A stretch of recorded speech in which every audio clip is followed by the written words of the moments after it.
My Strange World as well. So yeah, I've been on a bunch of shows. Right on. All right. On Coast to Coast 2 or 3 weeks ago. Really enjoyed that. Yeah. So many commercials on there, man. It went by like no time. Just get started talking, then it's time to go to another break. Like, oh, I hear you, brother. Hey, we're live on YouTube tonight.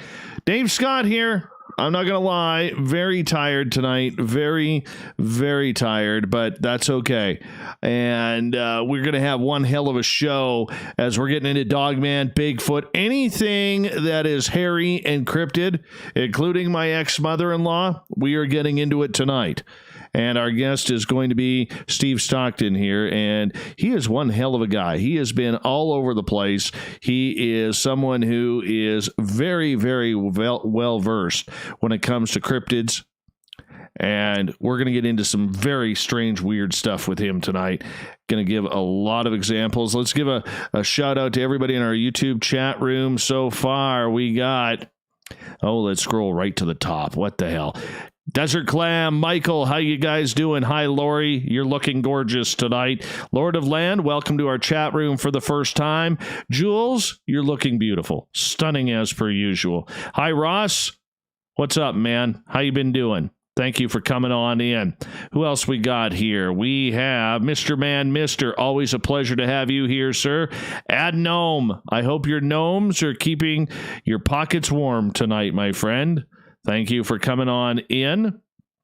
And let's see, who else are we warming up with tonight? Greco, I hope you had a good baklava for dessert tonight. How you doing? Moonstone, you look gorgeous. Fantastically gorgeous. Mwah, gorgeous. Shanna Banana, we love you around here, you beautiful soul, you. Thank you for coming on in. Real Soldier, thank you for joining us for the first time here. At least that's the first time I've seen you in our chat room. We really do appreciate that. Welcome to Spaced Out Radio. Hi, Middle Child, thank you for coming in. Barther L, the leader of the Third Nipple Crew, he is back. He is back. So you should be expecting that phone call in about 4 minutes. 4 minutes, Barther. It's always a pleasure to have you here. Hi, Brett. Thank you for coming on in again. You're awesome, man. Fapster and Grandma Rose. I can't believe Grandma Rose is here. You know what, Steve? Grandma Rose listens to us with her grandson, Fap. She's 96 years old, and she's coming to party with us when we have our Spaced Out Radio party next year in Vegas. Oh, that's awesome. Oh, yeah. Oh, yeah. Who else we got here? We got Alan. Alan down in Australia. Thank you so much for joining us. How's tomorrow looking, Alan? Please report to see if I am living tomorrow. I would appreciate that. Well, they do live in the future there. Hey, Michigan Bob, thank you for coming on in. Really appreciate that. 13 past midnight. Welcome to Spaced Out Radio. How you doing? We are about 2.5 minutes here, guys, from starting everything off and making it happen. So really appreciate it. Steve, I'm excited to have you here, man. Yeah, I'm excited to be here. And 13 past midnight, that's me. Oh, that's you. There, so. Look at you. 13 past midnight. Who is that? Oh, it's none other than our guest, Stevie Stockton.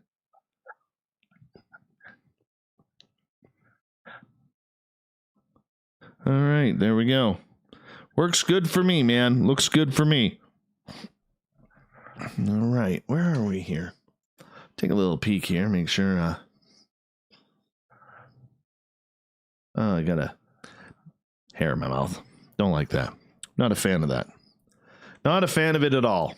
And let's see what else we got here. Yeah, we probably should go there. And, oh, yeah, we're about a minute away. I'm just going to start the one feed right now. Hey, Ronald Penton, welcome back to the mighty SOR, my friend. Welcome back. All right, so that feed is started. We're about a minute away, just over a minute and a half away here. All right, I'll read an intro to you, or intro to the show. Let's see here. Hey, Brian, Nuck, how you guys doing? Thanks for coming on in. Let's see here. What else we got? We got Bill WD40 and Tim.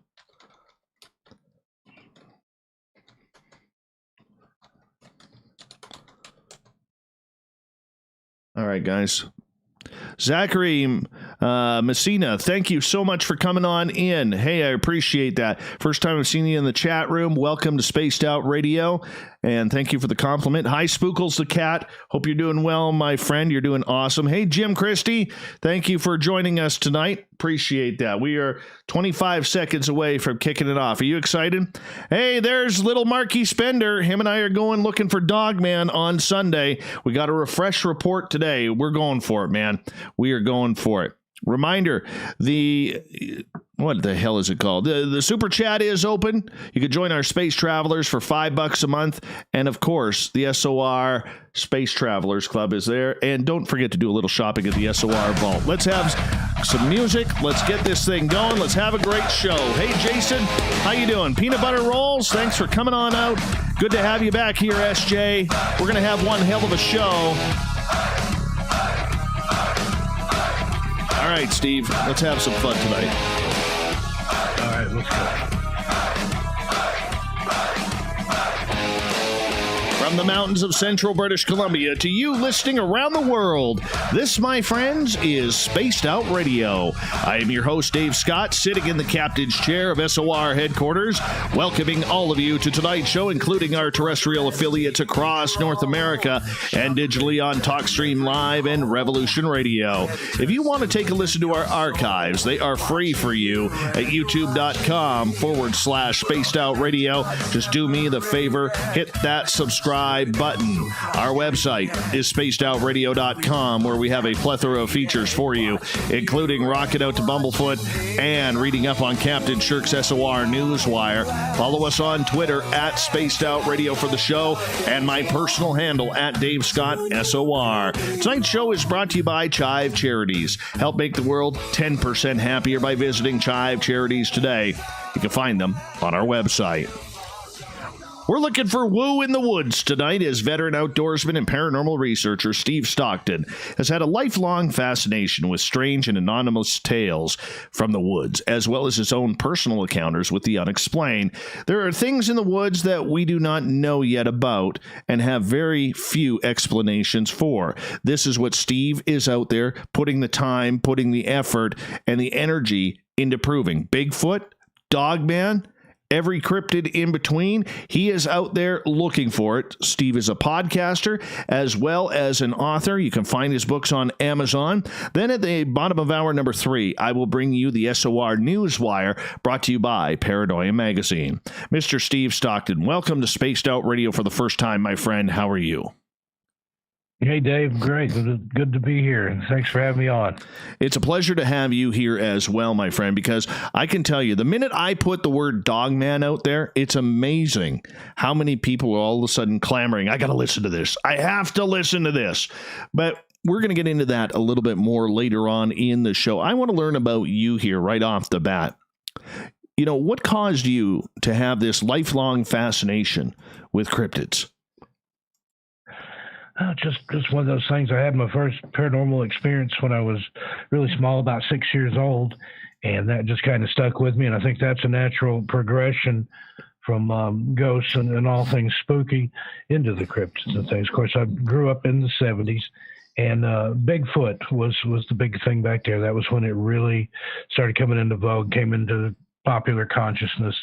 There are a lot of feature films and things about Bigfoot, a lot of it just nonsense, but made up stuff. There were some true documentary style films.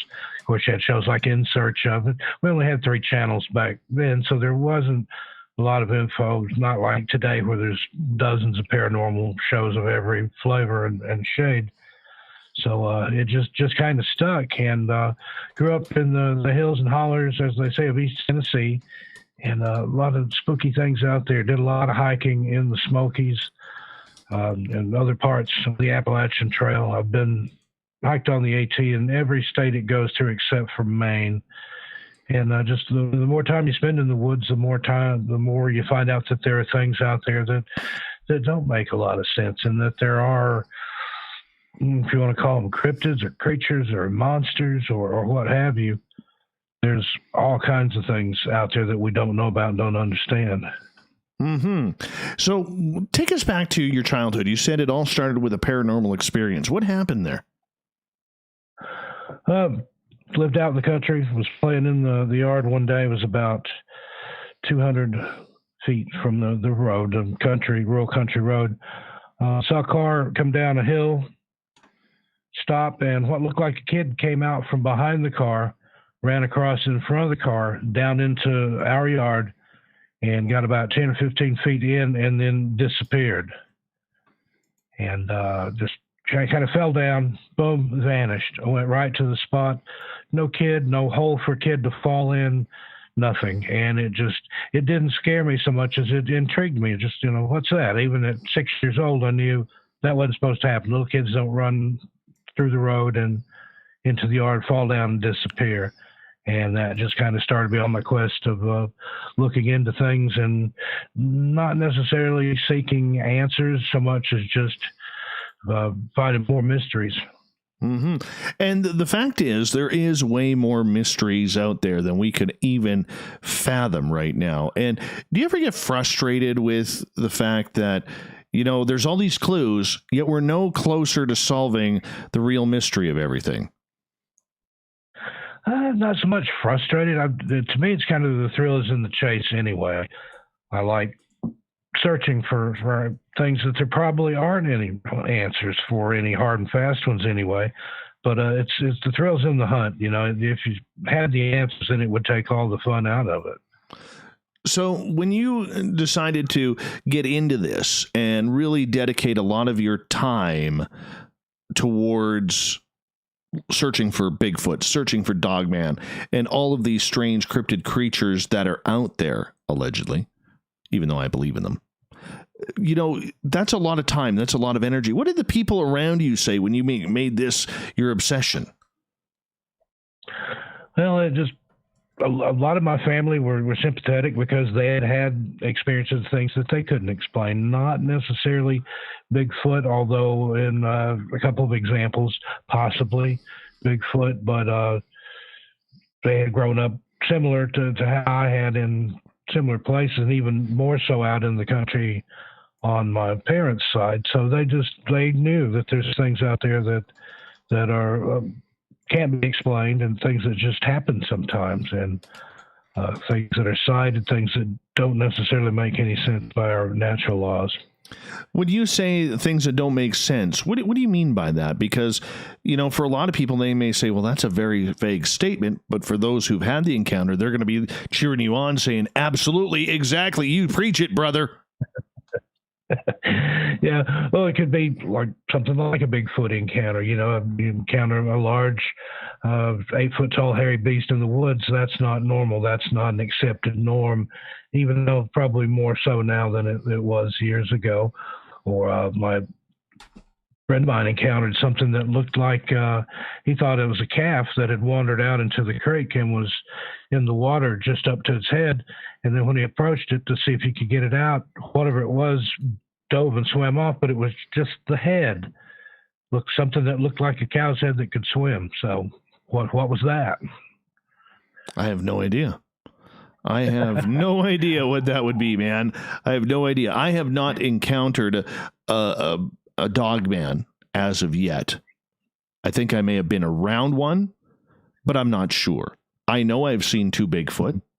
I know that I have been surrounded at Bigfoot with a couple of my buddies here. I've told that story many times on the show. Why do you believe these creatures are real, Steve?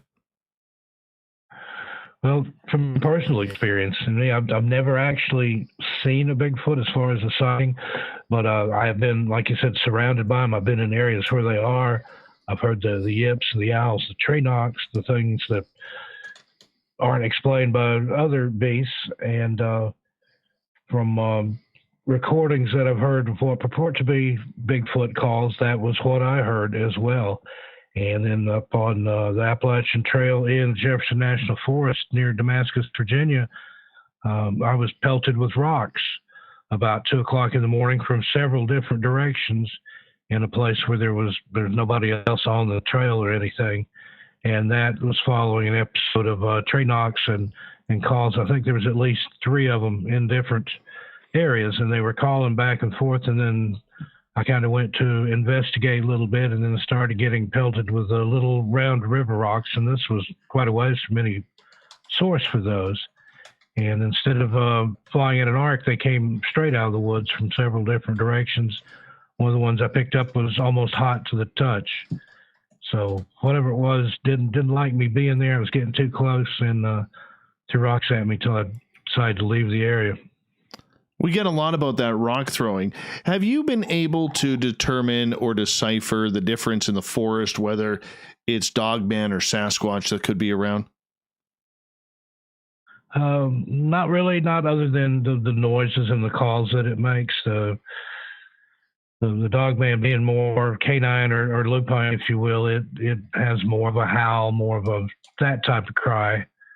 Whereas Bigfoot is more, I would think, ape-like or another type of cryptid. There's some differences, subtle differences there. I've heard people say that Dogman is the new Bigfoot. It's one of those things that's ramped up, and just in the past few years, I know of hundreds of Dogman sightings. So he's coming into his fore, he or she or it, whatever Dogman is. But it seems to be more sightings of that per that type of beast than there were Bigfoot sightings. Even though you've had lots and lots of Bigfoot sightings, I think for whatever reason, the Dogman sightings are coming more to the fore and are more common than Bigfoot sightings. Why is that? Well, I think it has something to do with the beast itself. Dogman encounters that I've read and heard about, it's not as elusive as the Bigfoot. It doesn't care. And if it's wolf-like, it's more predatory. I think it's not afraid of smaller beasts, which we would be. Whereas Bigfoot is more elusive and likes to kind of stay hidden, and even some conjecture that it's able to camouflage itself with the type, what they call the glimmer man. Now there's all kinds of different things out there that people are saying, the glimmer man or the glimmer beast, that's the one that looks sort of like waves of heat. The people see it nearly most of the sightings are in trees or in the tops of trees. We can tell there's something there, but it's kind of somehow been able to almost completely cloak itself. So is that some type of Bigfoot? Is that another beast entirely? I think there's some overlap in the areas there. I think so too. And this is something that has been a mystery for centuries around North America, not so much for Dogman, but Bigfoot especially. Do you think there are more Dogman sightings, as you said right now, because the creature is advancing around the continent? Or do you believe that it has to do with the popularity of the creature right now? Well, it's probably a little both, but I think it's more people are aware of it and therefore looking for it and knowing what it is if they hear it or encounter it or sight it. And I think that has a lot to do with it. Plus, just kind of get that hive mind thing in there. If it is some sort of shapeshifter or teleport like the Native American legends, the more you think about it and the more energy people put toward it, even if it's just talking about it or merely believing in it, then the more likely it is to be sighted. Now, that's on the Native American tradition. All right. So when it comes to the First Nations and or Native American tradition and what they have seen, how does it differ from what the rest of us are seeing? I think for them, it has more meaning. It can even be, especially with the Bigfoot type characters, they consider Bigfoot almost a spiritual type being, in that some creature that can be learned from because of the way it lives in harmony with nature and things. Dogman, that's a little more on the scary side. That's more of a cautionary tale. And again, one of the things that they don't talk about, some of the shapeshifters and certain things, the elders of the tribes will warn you, that by talking about it, that just feeds into it, and you're more likely to draw it toward you. There's several of that archetype in the Native American legend, like the Raven Mockers and Spearfinger and some of those things that the older folks won't talk about it at all. Yeah, and that's not the first time that I have heard that. That's for sure. In fact, my buddy Joey, who is in the Space Travelers Club right now, he won't even mention certain names because it's said to bring very bad karma towards you if you do. And so that being said, all right, how much do we need to start putting some stock in what these legends and these stories from First Nations or American Indians have? Because to me, I think research today has done a real disservice in forgetting what we should be looking for. And, the stories that have led to these encounters from centuries on by. Yeah. Well, it's one of those things because typically in the Native American traditions, they have a legend for everything, every object, every occurrence. Anything that could go on, there's a story behind it. That was just part of their tradition of passing things down in story form.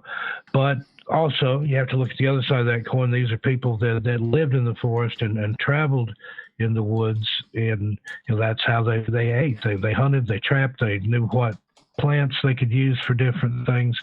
So I think you still have to give some credence to it. Maybe it's part truth, maybe it's part legend, but there's got to be some impetus there, some nugget of truth that started that. And so it's not just a cautionary tale or something meant to scare kids, but there is something behind it.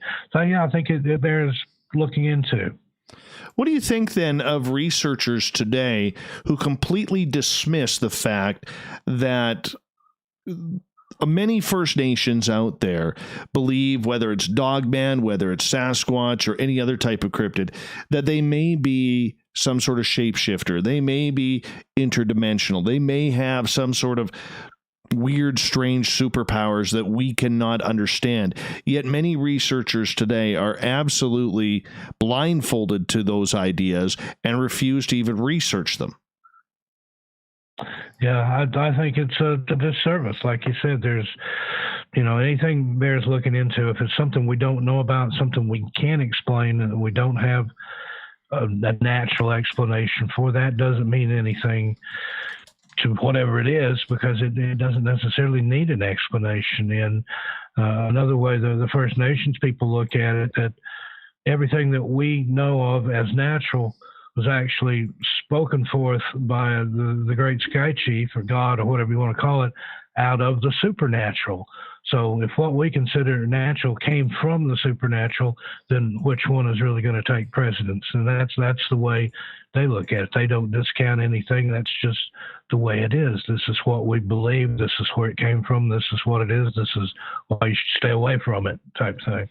Well, that leads to my next question, because, for many First Nations, they refuse to even discuss this with people of today because they don't want to be laughed at. They don't want to be ridiculed. And personally, I don't blame them.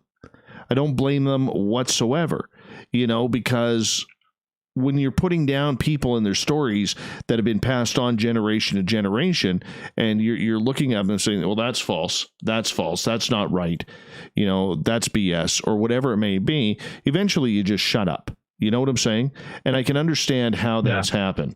And I just got freaked out because my dog just literally walked down the stairs and past my window here outside, and it kind of made me jump. And so my heart's got to restart here. But nonetheless, when you have that happening, and you have researchers of today who are literally, I don't want to use the word mocking, but it's probably the best word for it, the stories of the past.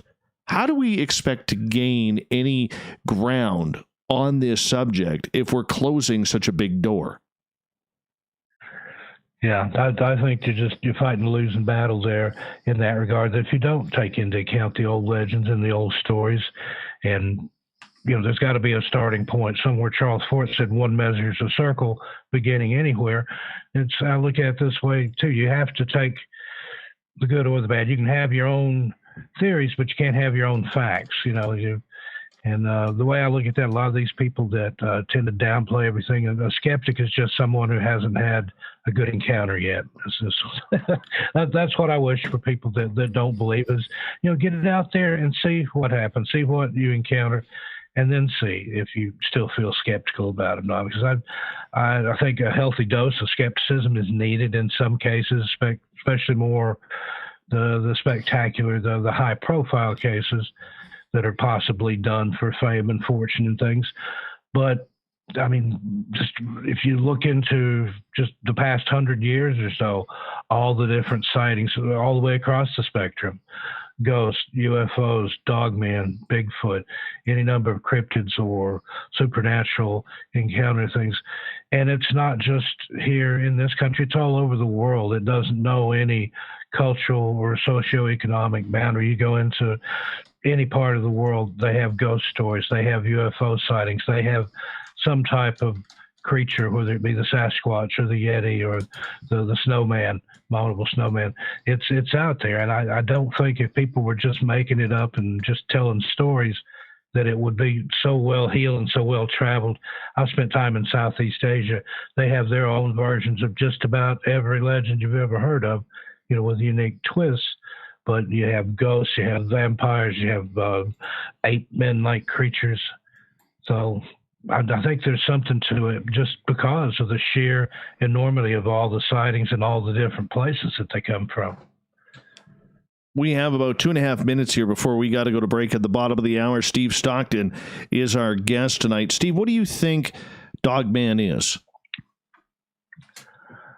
I think it's some type of creature like similar to Bigfoot, whereas Bigfoot is more ape-like. This one is more dog or wolf-like, something in the canine or lupine family, maybe some sort of hybrid that we're not aware of.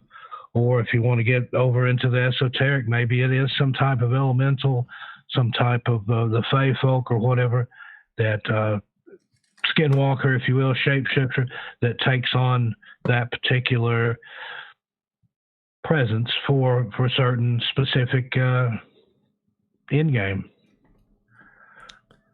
Do you believe that they are of this world? Well, they have to kind of be of the world, even if they don't live in it, since they do appear here. I mean, there's theories out there about them being extraterrestrial in origin, that they're from another dimension, that they can travel through time and space. Who knows? I don't think I'm really one to make that judgment. I can see the believability to me in either story, like particularly some of the Bigfoot, maybe that's just something that we're not aware of. But then in the Dogman stories in particular, I've heard one encounter where a person observed what said it looked like a rip just in the middle of nowhere that just appeared, and a Dogman just sort of sauntered out of it. So that's a portal is what they're describing there.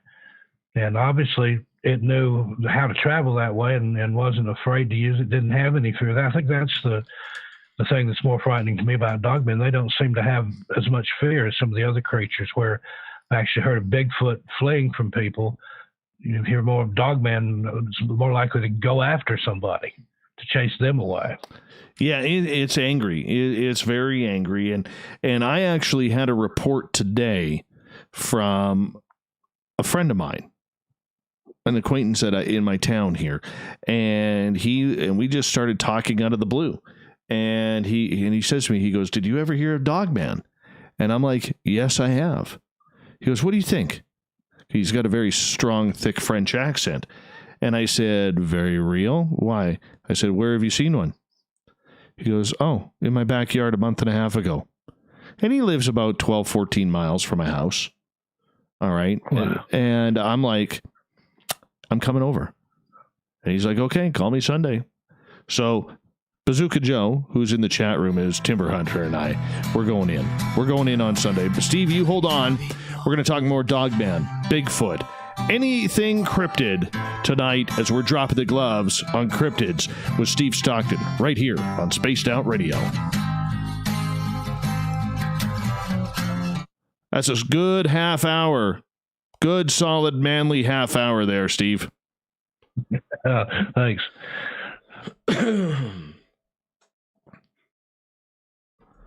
All right, we got about 6 minutes here. 6 minutes.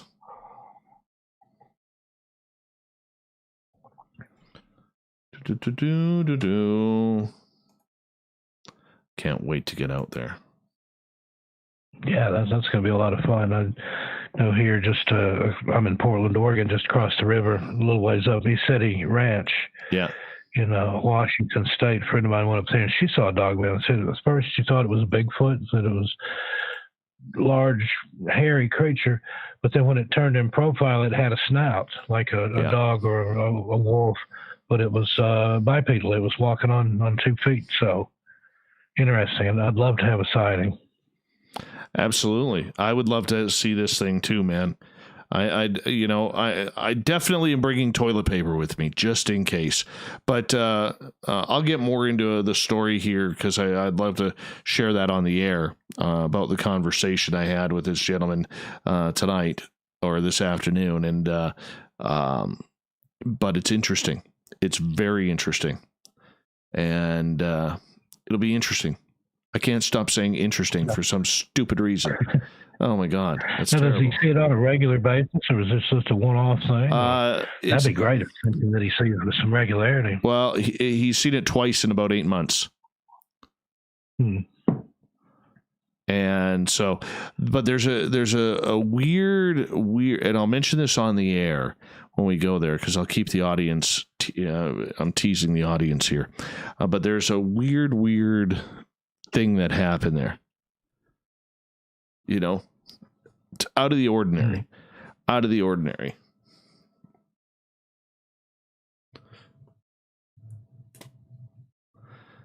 I'm looking forward to it. Yeah, should be good. So, you're right in downtown Portland? Just outside of Portland. It's about 15 minutes or so from downtown, or the North Portland, St. John's area. Right. That's a nice area. All right. Brett saying, I'm 50 miles from East City. I still haven't been there. I want to get there. I do. I want to get there.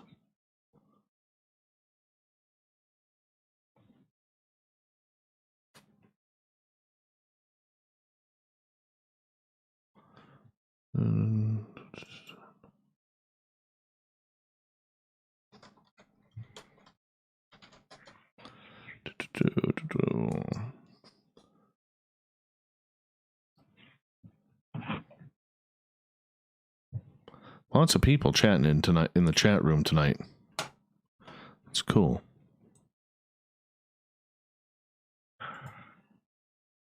It says 91 watching now. There's very active chat. I wasn't able to keep up with it.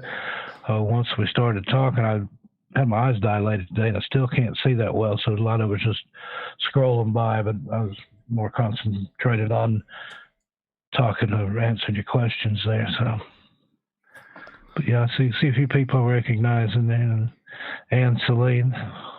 Yeah. Yeah. And somebody else earlier. I don't remember who it was. We got quite a few people here. Quite a few. We've got about 2.5 minutes here, boss. Excuse me.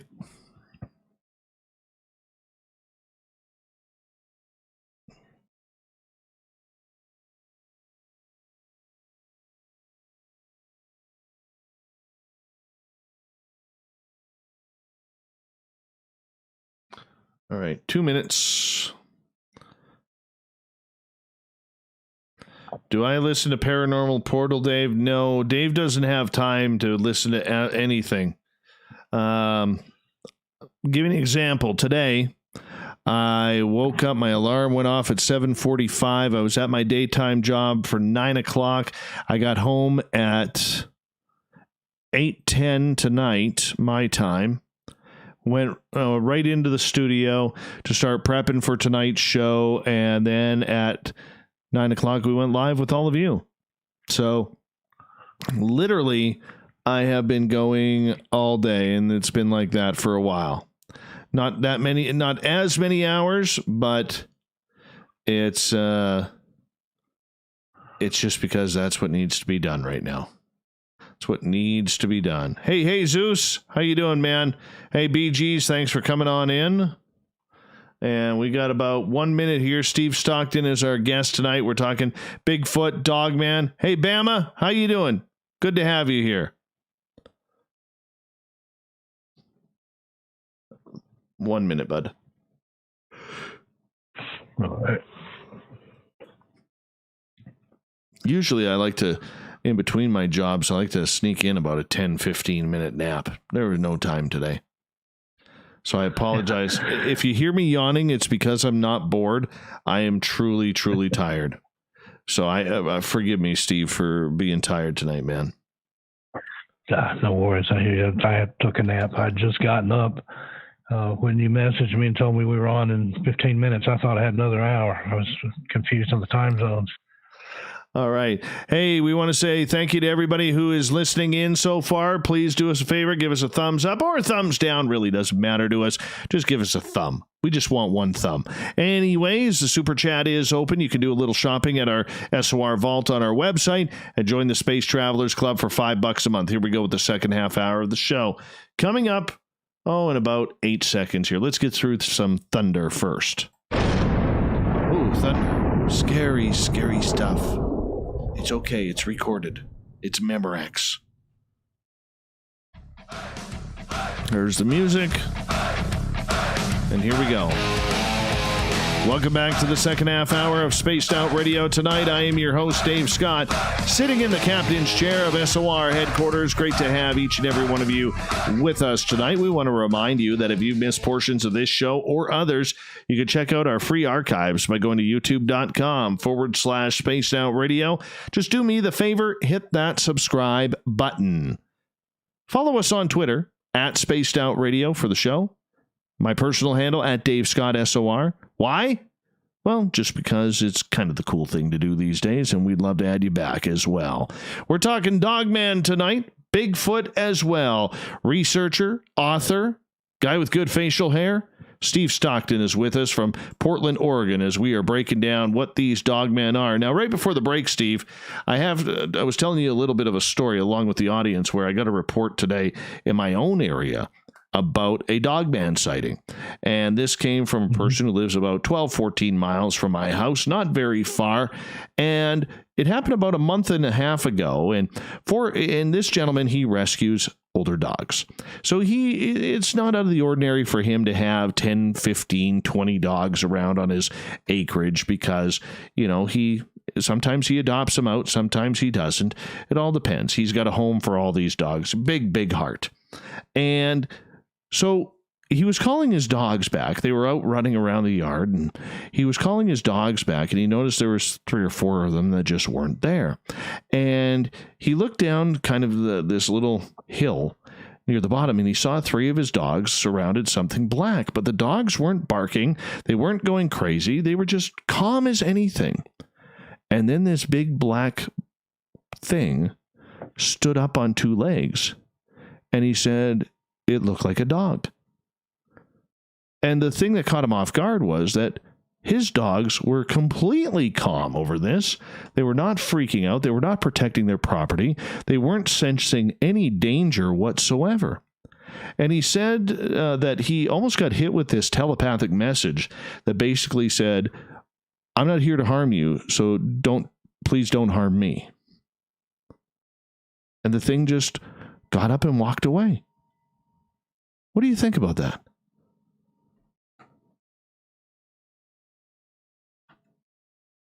Where'd you go? Did you mute your phone? Yep, I had and forgot to unmute it. Sorry about that. Oh, that's all right, man. But yeah, I think I had to clear my throat. Yeah, I think that's fascinating, and the fact that the dogs weren't disturbed by it. It's like they were in reverence to it. That's the king dog. That's the link between human and canine here. That's why, because typically, dogs will raise a ruckus if there's other type cryptid around, Bigfoot or anything like that. Tends to disturb the dogs. That's amazing. I'd love to hear what you find out or what you observe when you go up there. Well, we are going out there on Sunday, hopefully. The gentleman whose property it is, he's got to go out of town this weekend, but he's hoping to be home by Saturday or Sunday afternoon. And if that's the case, we're going to go out there. And right now up here, we have daylight up until about 9:30. And so once we have that daylight and we can get out there and go check it out, I already had Butch Witkowski send me pictures of Dogman footprints. And I will tell you, those are weird looking.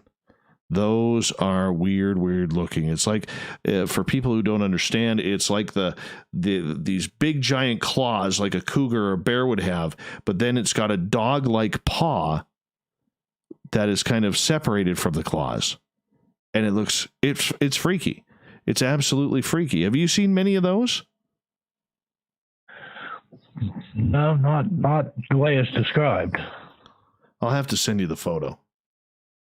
Yeah, I'd like to see that. I got some pictures in email a few days ago from a guy in Indiana that found what he thought to be Dogman footprints in his cornfield, and it's impressive. I mean, I've seen bear tracks and things like that before. It's not anything like that. It looks like a dog, but the biggest dog I've ever seen is one of the forepaws, and it's as big as a small pizza, maybe bigger.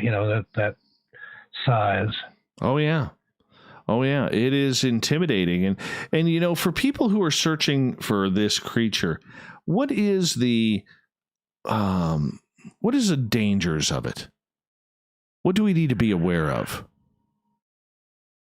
Well, there are stories of it attacking people. There have been people that have been attacked, and it's also known to have eaten farm animals. I've never heard of anybody that it's eaten, but then again, there are people that have disappeared in national parks and national forests that there have been no trace left of them. So, maybe the Dogman got them. But yeah, I don't know. I don't see it as a good thing. It's more where Sasquatch, Bigfoot can be more benevolent. I've always thought that the Dogman had a darker, more malevolent vibe to it. I don't think it's up to any good, and wouldn't want to toy with it or mess with it. I would observe it and get any evidence that I could, and then vacate the area. What do you think makes this creature so angry, though? Is it about intimidation because it is an apex predator, if it is real, or is it its actual personality? I believe it's a little of both. I think it is, at least very, very high. If it is not the predator in the forest, it's one of the highest. But yeah, any encounters that I've heard, they seem to be angry. They snarl, they slobber, they growl, they show their teeth. That's very dog-like, and that's a dog that's protecting itself or protecting its territory. So that's typical of an angry dog. Of course, not all dogs are angry, but all the Dogman encounters, I've heard of some where it was just maybe observed, where it wasn't showing any signs of anger. But the ones where it seems to know that it's being observed, being watched, that's the ones where it seems to take offense. It doesn't want you to look at it. It acts more like a house cat, man. Yeah, maybe that'll be next, Catman. I don't know. I don't know if we need any more of that. You imagine how many housewives and house husbands who are addicted to their cats are going to be running out in the forest trying to find this thing if there is a Catman out there?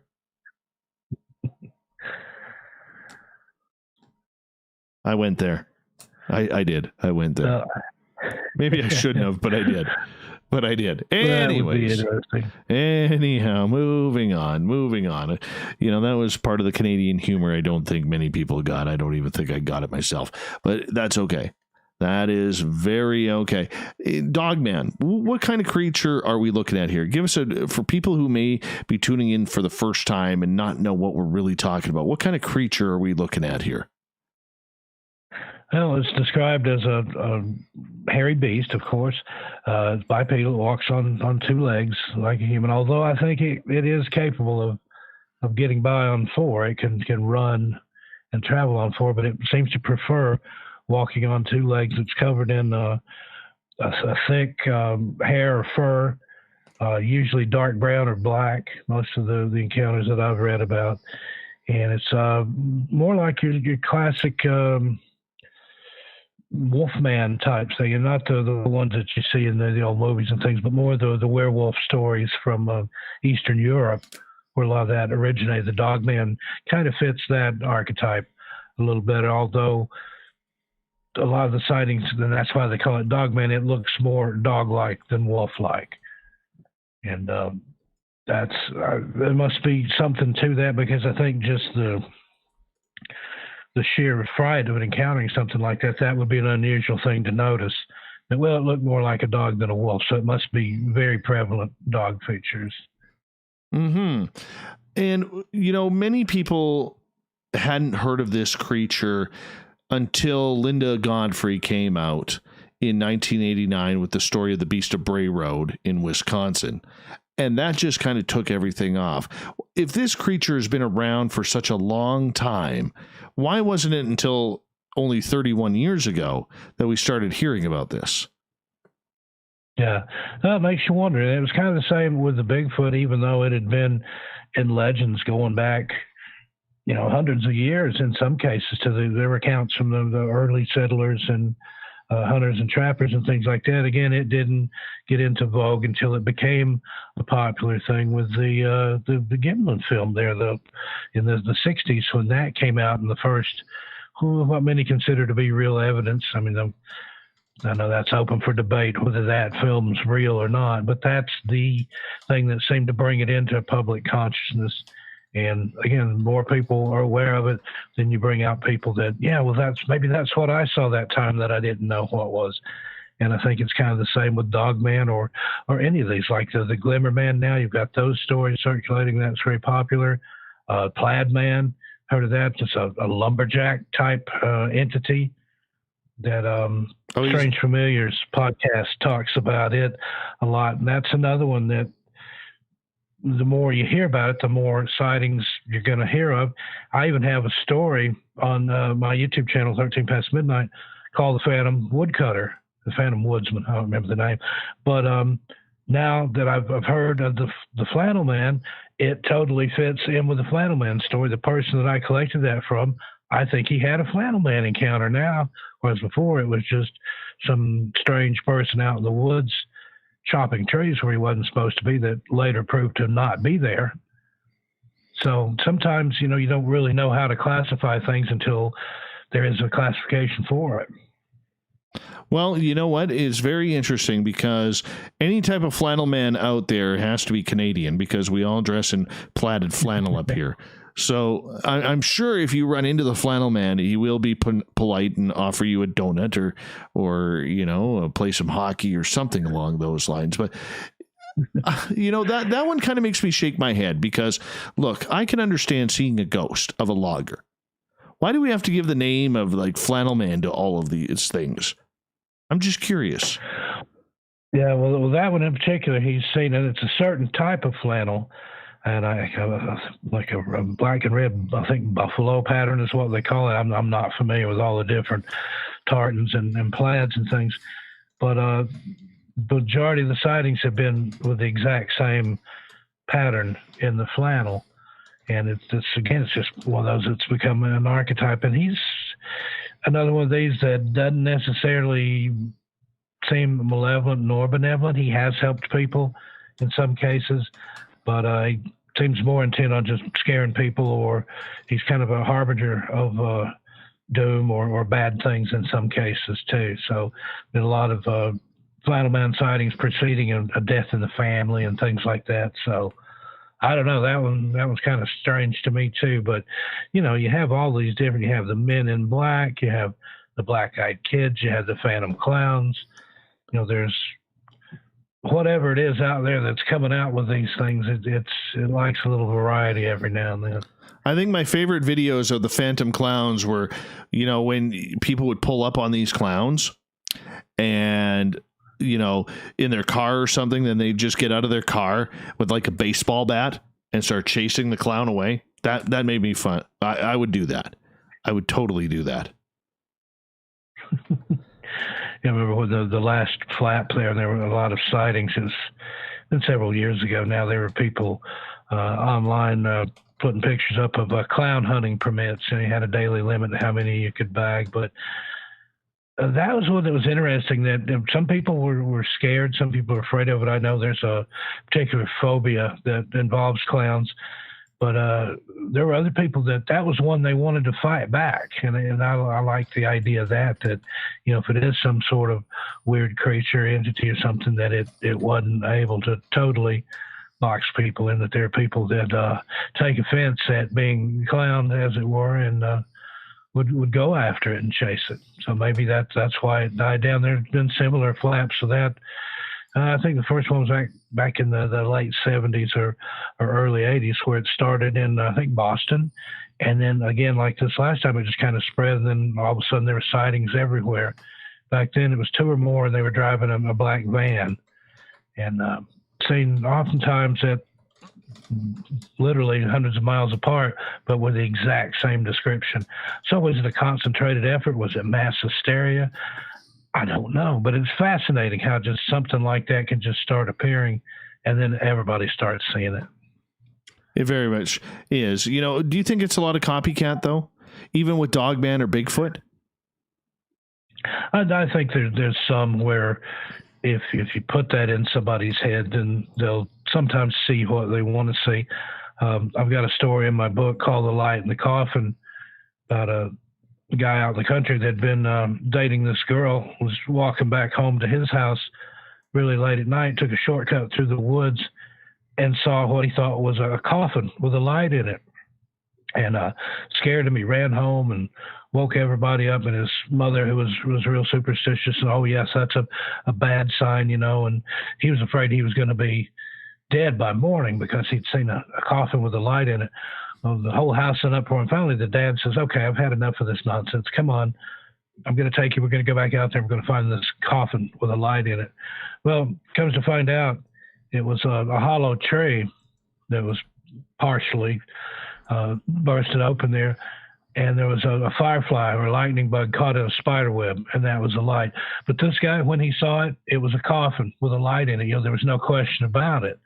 And if his father hadn't taken him back out there and shown him, that it was nothing, it makes me wonder, he could he killed himself just through sheer fright by thinking that he saw that, and hearing all this, well, oh, it's a bad omen, you're going to die, It makes you, the power of the mind and the power of suggestion and seeing things, the brain will try to connect the dots sometimes where there's not really any dots to connect, and it just kind of fills in the spaces with whatever's in your mind. It's dark. He's kind of scared anyway.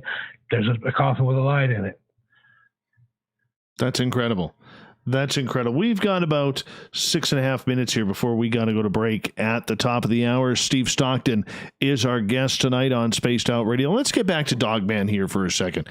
We hear about these encounters where people are freaked out. They almost sense like this creature is foreboding, giving telepathic messages to them to get the heck out of the area as quickly as possible.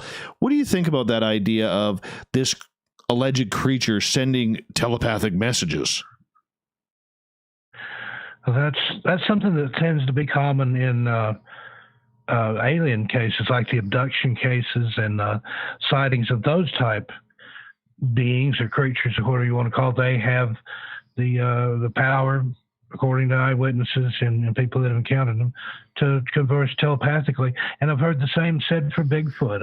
Another person I know that's been to Yosemite Ranch up in Washington claims that he communicated with the Bigfoot and that they were trying to teach him about how to get along with nature and live in harmony and all this. So that's one idea of Bigfoot. And then in the same state, just a few miles from where that happened, you have Ape Canyon, where a bunch of miners were trapped in a cabin by what they described as ape men or big feet who kept them up all night by tossing boulders onto their shack that they're staying in. So is it, just like a person, is there good ones and bad ones, and some that want peace and love, and others that just want to tear things up and chase you out of the area? But again, it might have been, didn't like the miners because they're destroying nature and things like that. Who knows? Whether it's just, I think anything's possible, and if there is a way for it to communicate that way, why wouldn't it? And it might not even be able to speak any other way, since it's a wolf or a dog-like creature. And animals, they tend to have their own ways of communicating with each other. So maybe it's just more advanced. Maybe it's something that we don't have, or that been kind of evolved out of us because we don't need it anymore. But it makes you wonder, because you hear about that in ancient times where people almost had that ability when the world was a lot bigger and there's a lot more space between areas, that some people were thought to be able to communicate that way, almost telepathically. Whereas now everything's gotten smaller and closer, and we've got all this really unique ways to communicate just with the lightning speed. Would we need an ability like that? So maybe one of those, you don't use it, you lose it type things. But yeah, like I said, I don't discount anything. There's been more than one description of that in different encounters. So yeah, I believe that it can converse telepathically, or put the idea in the head to, hey, get out of here. Steve, I want to ask you this, as we've got about 2.5 minutes here before we got to go to break. Dogman has always been seen as a creature that was more in the central to eastern United States. We're starting to get more reports here in the West, both in Canada and the United States. Why do you think this creature has all of a sudden made an appearance here in what is really known as Sasquatch territory? Yeah, well, it could be, any number of things. It could be migratory. It could be working its way. I'd say it started east and then it's headed west for whatever reason. But I think some of the sightings that you have before, they talk about the skinwalkers and some of the shapeshifters and things. That may very well be Dogman, just described differently or through different lens or through a different culture, because I've heard some stories when I lived in Las Vegas of a lady that encountered a wolf that walked on two legs out in the desert in Nevada. Well, that's probably a Dogman story. She thought it was a wolf or some sort of strange coyote hybrid, but who's to say? Now, she was from back east. She was from New Orleans, but was living and working in Vegas, and had gone out on the weekend just to explore in the desert out there in around the Arizona-Nevada border, and claimed I don't think it saw her, but she saw it, a wolf-like creature just plodding along in the desert on two legs. That is so strange. I have no idea how I would react to seeing that. I really don't. I think my first instinct would be to get the heck out of Dodge. Yeah, and reach for the camera phone if you've got one. Pull your phone out and try to get the capture. It just amazes me how many people have phones. I mean, everybody that has a phone that has a camera on it, which is like all of them, and yet in the moment you don't even think about it. I've heard people say that was the last thing on my mind. I was just, what am I seeing? What is that? What's going on? And they're like, oh, I should have taken a picture of it. Oh, bad people. Bad people. But, I mean, that's what fear does, though, Steve. We got about 30 seconds. That's what fear does. Yeah, and I think that's the difference between just a casual encounter and something that's more, maybe has more meaning or purpose, not necessarily to that person, but to somebody. That was one of the things my grandmother taught me. Sometimes you see things that's actually meant for other people, so your interpretation of it may be null and void. Yeah, very much so. Very much so. Steve, I'm going to get you to hold on right there. We're going to go to break here at the top of the hour. We are talking Dogman. We are talking Bigfoot. Cryptids of all stature, apparently, including, watch out for a Canadian-wielding axe man wearing plaid. Yeah, because apparently he's out there too. Up here, they're just everywhere, Steve. They're everywhere. Come fall, the Axeman is going to be absolutely everywhere. Love it. More Spaced Out Radio coming up after this. My God, now I'm going to be offended by myself if I go out in the forest this fall to get my firewood if I wear plaid. Totally gonna. somebody will have a sighting and it'll be you. Exactly. My friend, I'm just going to run my dogs outside. I'll be right back here in a couple of minutes, okay? See tonight. Okay. I'm going to step out What of the to room for do? just a moment. Why not myself. get I'll be right back as well. 4 million Scoville units of pure hard rock. Bumblefoot hot sauces come in 3 flavors. The burning Bumble. Tone it down a bit with Bumblelicious and throw the sauce on everything. Spicing up. Bumble me, baby. Bumblefoot hot sauce. Get it today at kajans.com. The party is always on at the Moose Vancouver. The Moose Vancouver is where you want to be when visiting Canada's West Coast. Open until 2 a.m. nightly, the Moose cranks up the rock while serving some of the best rated food in the city. The menu starts at $6.95. Why party anywhere else in Vancouver when the Moose is right there? Get your horns up and rock with the Moose, the official party bar of Spaced Out Radio. Get your horns up with me on Spaced Out Radio. This is Ron Bumblefoot THAL. Come tune in to SOR where you can hear me rock out with Little Brother is Watching, the official theme song of Spaced Out Radio. And then come on over to bumblefoot.com where you can find out about my tour schedule, my music, and everything else. Bumblefoot.com keeps you up to date on what I'm doing and the best way to stay in touch with my music and music camps. Sign up for my newsletter at bumblefoot.com and remember, Little Brother is watching. Are you intrigued by Paranormal Talk Radio? You'll love the new Paranormal Radio app from TalkStream Live. You'll find a great selection of talk shows covering UFOs, ghosts, strange phenomena, and much more. Download the Paranormal Radio app now and start listening to the very best in paranormal talk entertainment, including the network you're listening to right now, the Paranormal Radio app, free in Google Play and the iOS App Store. Hi, this is Amber Beckrud, and I want to invite you to subscribe to our YouTube channel where we store all of the SOR show archives for free. And as an added bonus, every 2 weeks I'm posting brand new content on Cryptid Tales, where I will get into some of the spookier legends and folklore from around the world and tell the stories that go with them. Find us at youtube.com/spacedoutradio and check out Cryptid Tales today. Drop a comment and let me know what you want to hear. See you there. Are you an experiencer of something strange that can't be explained? Do you want help finding out what's going on? I'm Ryan Stacy, head of the Experiencer Support Association, otherwise known as TESA. We've teamed up with Spaced Out Radio to investigate cases filled out in the SOR Sightlines report. We are independent and there's no cost to what we do. All we need is your experience. Let's find out what's happening together on the SOR Sightlines report. Hey, space travelers, this is John Resig, founder of the CHIVE and CHIVE Charities. If you know anything about our website, you know we like to do things a little differently. We're not some faceless organization collecting money for a nebulous cause. Our donor dollars go directly toward life-improving items. Then we give those items directly to an underdog who needs it most.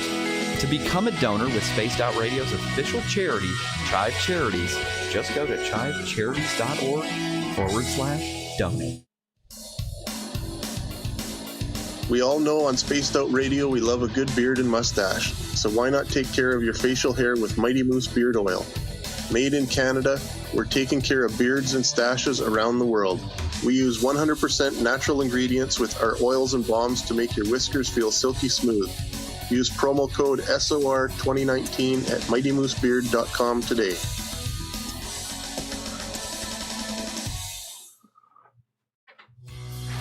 Hi there, this is the paranormal lawyer Michael W. Hall. I'd like to invite you to listen in each Sunday night where we're going to open up your eyes to everything strange and paranormal. I will be hosting some great guests all right, I'm back. that affect us all, such as I am as well. UFO. All right. Nice 10 p.m. sunset out there. Hey, Horror Realm, how you doing?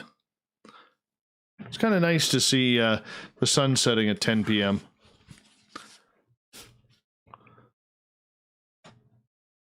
And by the closer we get to the solstice, it'll be closer to 11.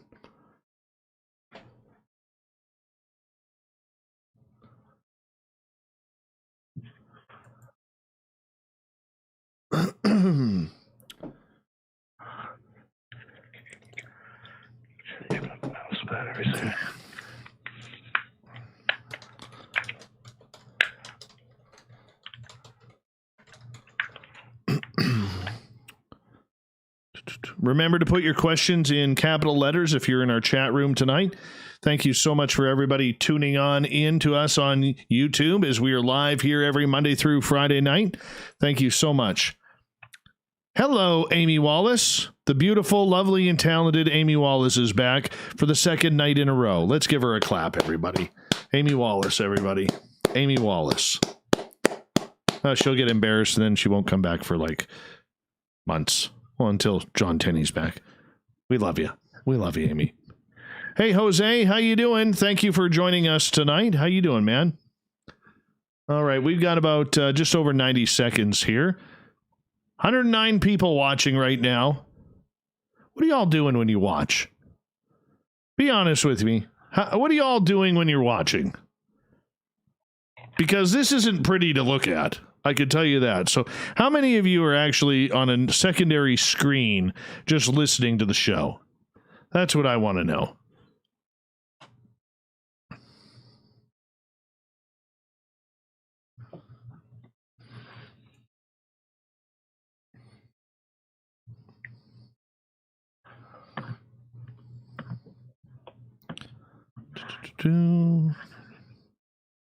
All right. Hey, Kevin. How you doing, buddy? Hey, Dirty Fylth. Good to have you here too, bud.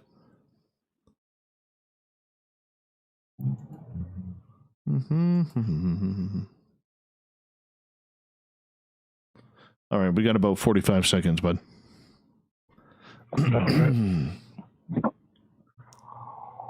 Well, Jose, if you're new here, we're glad to have you here, my friend. We're glad to have you here, and thank you so much for choosing to have SOR in your nightlife as well. That's pretty awesome. Pretty awesome. Bart, don't mind Bart L and the Third Nipple crew. Okay. Hey, everybody, I want to say thank you for giving us a thumbs up tonight. Hey, Drew, good to have you here. The super chat is open. Great way to support what we do. Join the Space Travelers Club for like $5 a month on our website. And, of course, to also... what else was I going to say? Do a little shopping at the SOR Vault. Get some swag. Here comes hour 2. Hey, Bomber. Good to have you back here. To Spaced Out Radio with Dave Scott. Follow Dave on Twitter at Spaced Out Radio and on Facebook, Spaced Out Radio Show. Here we go with hour number 2 of Spaced Out Radio tonight. I am your host, Dave Scott. Thank you so much for taking the time because it's valuable, and yet you choose it to spend it with us. You know how much we appreciate that? A lot. A lot, let me tell you. Let me thank everybody listening in on our terrestrial affiliates across North America, including on Saga 960 in Mississauga, Ontario, and down in Ridgecrest, California, KZFX. Chuck with his beautiful goatee that's real tight there. Yeah. Ownership is good there. Ownership is good. We want to also say hi to everybody listening in on Revolution Radio and TalkStream Live. Remember, you can check out all of our archives for free by going to youtube.com/Spaced Out Radio. Just do me the favor, hit that subscribe button. The Desert Clam has set the password for tonight in the SOR Space Travelers Club. Quarkonium. Quarkonium is your password. Use it wisely, Space Travelers, as the Clam sets a password each and every night right here on Spaced Out Radio. Our website is spacedoutradio.com, where we have a plethora of features for you, including reading up on Captain Shirk's SOR Newswire, rocking out to Bumblefoot, and a lot more. A plethora of more features, as they may say. And follow us on Twitter at Spaced Out Radio for the show, and my personal handle at Dave Scott SOR. Tonight we are talking Dogman, Bigfoot, cryptids all over the place. Author, researcher Steve Stockton is with us, and he is breaking it all down. Steve, welcome back. Oh, great to be here. Just want to say hi to everybody in the chat, everybody listening in on terrestrial radio. Thanks for tuning in. Happy to be here, Dave. Thanks for having me on. All right, you're a guy who has had his own Dogman encounter, correct? Well, possibly. I didn't actually see it, but from the way I've heard it described and things, what I heard and what I smelled was consistent with Dogman encounters. Well, fill us in. What happened? Well, it's just out in the woods, and I heard kind of and this was in East Tennessee, probably rather than might have been even in Kentucky, Big South Fork National Recreation Area. In that area, I was out after dark, been out prowling around, and I heard what sounded like a kind of a growling, kind of a snuffling sound, and this overpowering. I mean, you've heard of the scent that comes along with Bigfoot, the skunk ape, as it's sometimes known. It smells like almost like rotting garbage. Well, it was a smell like this along with whatever creature this was, but it also had a very distinctive wet dog smell along with it. And from what I've heard, that's the way the Dogman is. It gives off a stench or an odor, but it smells more dog-like, where apparently Bigfoot just smells like hot garbage. Really? And, really? I heard whatever this was, and I knew it sounded larger than I was. I could tell by the sound of its breathing and kind of a low growl. Now, who knows? It might not have been a Dogman, but like I said, from what I've read and heard from eyewitness reports and encounters, it's consistent with the Dogman. How close were you think? Probably within 20 or 30 yards, but it was a heavily wooded area, and I couldn't see it, and I don't think it could see me, but it sensed me before I did it. Okay, so you're 30 yards away from something that could possibly tear you in half with its arms. Did you get that sense of fear that many people talk about? Yeah, it was almost like a fight or flight reaction, and I didn't really have anything to fight with, so didn't actually flee, didn't run away from the area, but carefully made my way away from it till I felt safe distance away, and then it didn't follow me. The growls didn't persist. The scent grew less, but just one of those things, wrong place, wrong time. I don't think I should have been where I'd been. I was in something's territory that didn't like me being there. Interesting. So out of all the encounters that you have heard about with Dogman, give us a couple that, and go into detail about these, about what we're actually dealing with. Again, it's a creature similar in size and shape to man, but has particular canine features with the head. Heard it described almost as a skinny Bigfoot, but with a snout and pointy ears. Whereas most people describe Bigfoot, it has an ape or almost human-like face. This is particularly canine or lupine. The best encounter that I've heard that described it well was the friend that saw it at the SETI Ranch, and she caught it in profile with the moon behind the creature, so that you could tell it was shaggy, kind of almost like a matted type, heavy fur, either dark brown or black, and just a very pronounced snout, nose, apparatus like a dog has, and the ears. She said that was the thing that had the very pointy, almost more wolf than dog ears. She first thought of it as a wolfman type creature, and then when she started researching what she'd seen and putting things together, she realized it was a Dogman. Interesting. But it's bipedal. It walks. Just imagine a big shaggy dog.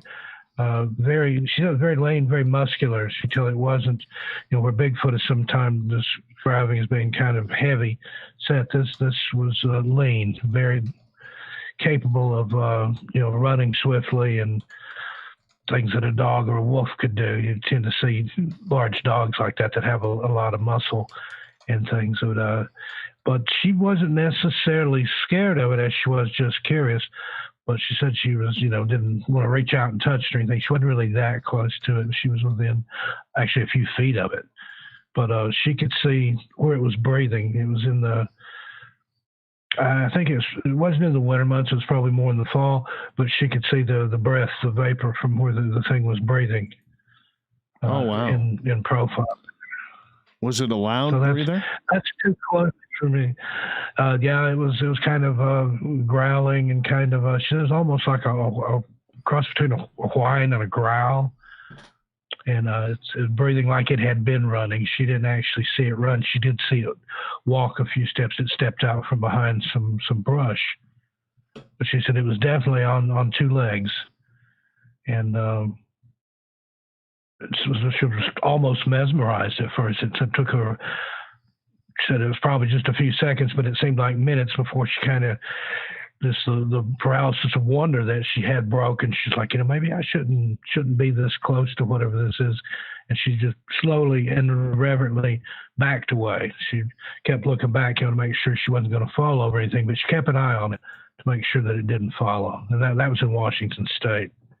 But that's the best personal encounter that I've heard somebody tell that I know. It's somebody that I know. It's somebody that I'd had worked with in the past, and knew that a lot of times that makes a difference too. If you know somebody, you know how they've lived their life, and that they're not a drug addict or open to flights of fancy or anything like this. This was a stable career person that had never just made things up, to my knowledge, never had any real wild encounters or anything like that. But to hear her describe it and just in that detail, being able to see the fur, the matted fur, and the breath and the pointy ears. She said that was the thing. It just had very small ears with typical triangle-like shape. I'd love to have a sighting like that. Sorry, go ahead. Go ahead. I was just saying I would love to have a sighting that close where I could see that much detail on anything. Bigfoot, Dogman, even Flannel Man. Interesting. Now, do a lot of these cases with Dogman or Bigfoot seem to have ties, in your opinion, to UFOs? Well, yes and no. I mean, it's in areas where there's usually a lot of UFO activity, but it doesn't necessarily, one doesn't have to do with the other, even though it's kind of, and you have that anywhere that's a UFO hotspot, or there seems to be a portal for that sort of thing, then you have the cryptids. Places I can name off of Joshua Tree in California, Mount Shasta in California. I've got a whole video on my channel about some of the weird goings on there. Even back east in Vermont, like the Bennington Triangle area, UFOs, Bigfoot, Dogman, it seems to sort of go along. And I think that supports the theory that a lot of people have, that there is some kind of portal or vortex or some kind of energy in the area, whether it draws these things or if it's a place where they pop into this dimension. However you want to look at it, I think it kind of makes sense. I don't think they're not necessarily associated with each other, but that they do happen in some of the same areas and with some of the same regularity. Steve Stockton is our guest tonight on Spaced Out Radio. Out of all the reports you have heard, is there any that just stick with you out in your mind that you could share with us? Some of the ones that really I find terrifying are the ones where the people have been attacked or almost attacked, where they've actually fled for their lives and been chased by the thing. And, to look back and see a dog or a wolf or whatever it is on two legs chasing you, that's a change of underwear right there would be for me. Those really stick with the people there's one guy that I read about that had his clothing torn. It ripped the sleeve off his shirt and scratched him. I mean, that's a little too close for comfort. If it's close enough to get a hold of your clothing and scratch you, then the next foray, and it's going to take flesh with it. But he was able to get away from it. I think he jumped off of a bank into the river or something to get away from it. Oh, wow. I couldn't imagine trying to run away from one of these things. I mean, you'd have to think that that's not going to be a very long chase. Yeah. I mean, from what I've heard, they tend to they stalk their prey. They don't. The ones that I've heard about attacked, it was just like a last instant type thing where the person had been hearing footsteps, could tell something was following them, and then all of a sudden, just there it is. It comes out. Hey, that would be just absolutely terrifying to know that whatever it is, it's not afraid of. The majority of animals in the woods, even bear, most of the time they'll run from you unless you've got food, or if you get between a mama bear and her cubs, they'll come after you. But for the most part, any kind of animal, even big cats, mountain lions, things like that, they will tend to avoid humans if they can. But for something to stalk you and track you and, to be after you, that's frightening. That makes you realize that we're not at the top of the food chain necessarily all the time. No, but I'm assuming that this creature can run fairly quickly. Yeah. Even on two legs, it's it can move on from what I've heard, and then can run even faster on four. So yeah, it wouldn't be much of a chase with me, I'm afraid. I just give up, because otherwise I'd just die tired if I tried to run away from it. Makes very much sense. Very much sense. Is that the same as Bigfoot, though? Well, the Bigfoot attacks, and as much you don't hear a lot about those for some reason. I don't know. Again, it tends to be, I consider it almost a shy type creature, that it doesn't want necessarily anything to do with humans. Although there are, a few specific examples like the Ape Canyon incident, and that one, the Bigfoot reached through a small window in the cabin, even tried to grab an axe. So, but the Bigfoot, they tend to be more pacifistic, I think, and nonviolent, and less pushed. And I think the particular the Ape Canyon incident, why those were so angry. One of the miners claimed to have shot one of them and thought he killed it. And there's been a lot of talk about that recently. There's a paranormal outfit in Washington State that's gone up there, and they think they've located where the actual cabin was. It's just in the shadow of Mount St. Helens there. But if they can find the cabin where that cabin stood, and it burned down, I think, like back in the 50s or 60s. So this happened in the 1920s.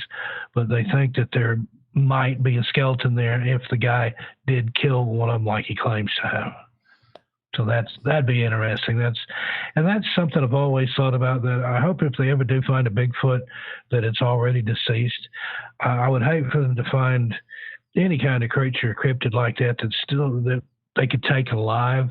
Because imagine the hell that it would be put through. It'd be poked and prodded and studied and have its blood drawn and be put in a cage, and that'd be a fate worse than death. So I don't advocate killing any kind of cryptid, but if they ever do find a carcass, I hope it's already dead. I don't want anybody to kill one. I don't want them to take one alive, even something seemingly mean like the Dogman or something. No, absolutely. And I would agree with you there. But there are many people out there who feel that by any means necessary, we need to get that body for scientific purposes and to prove the species is really real.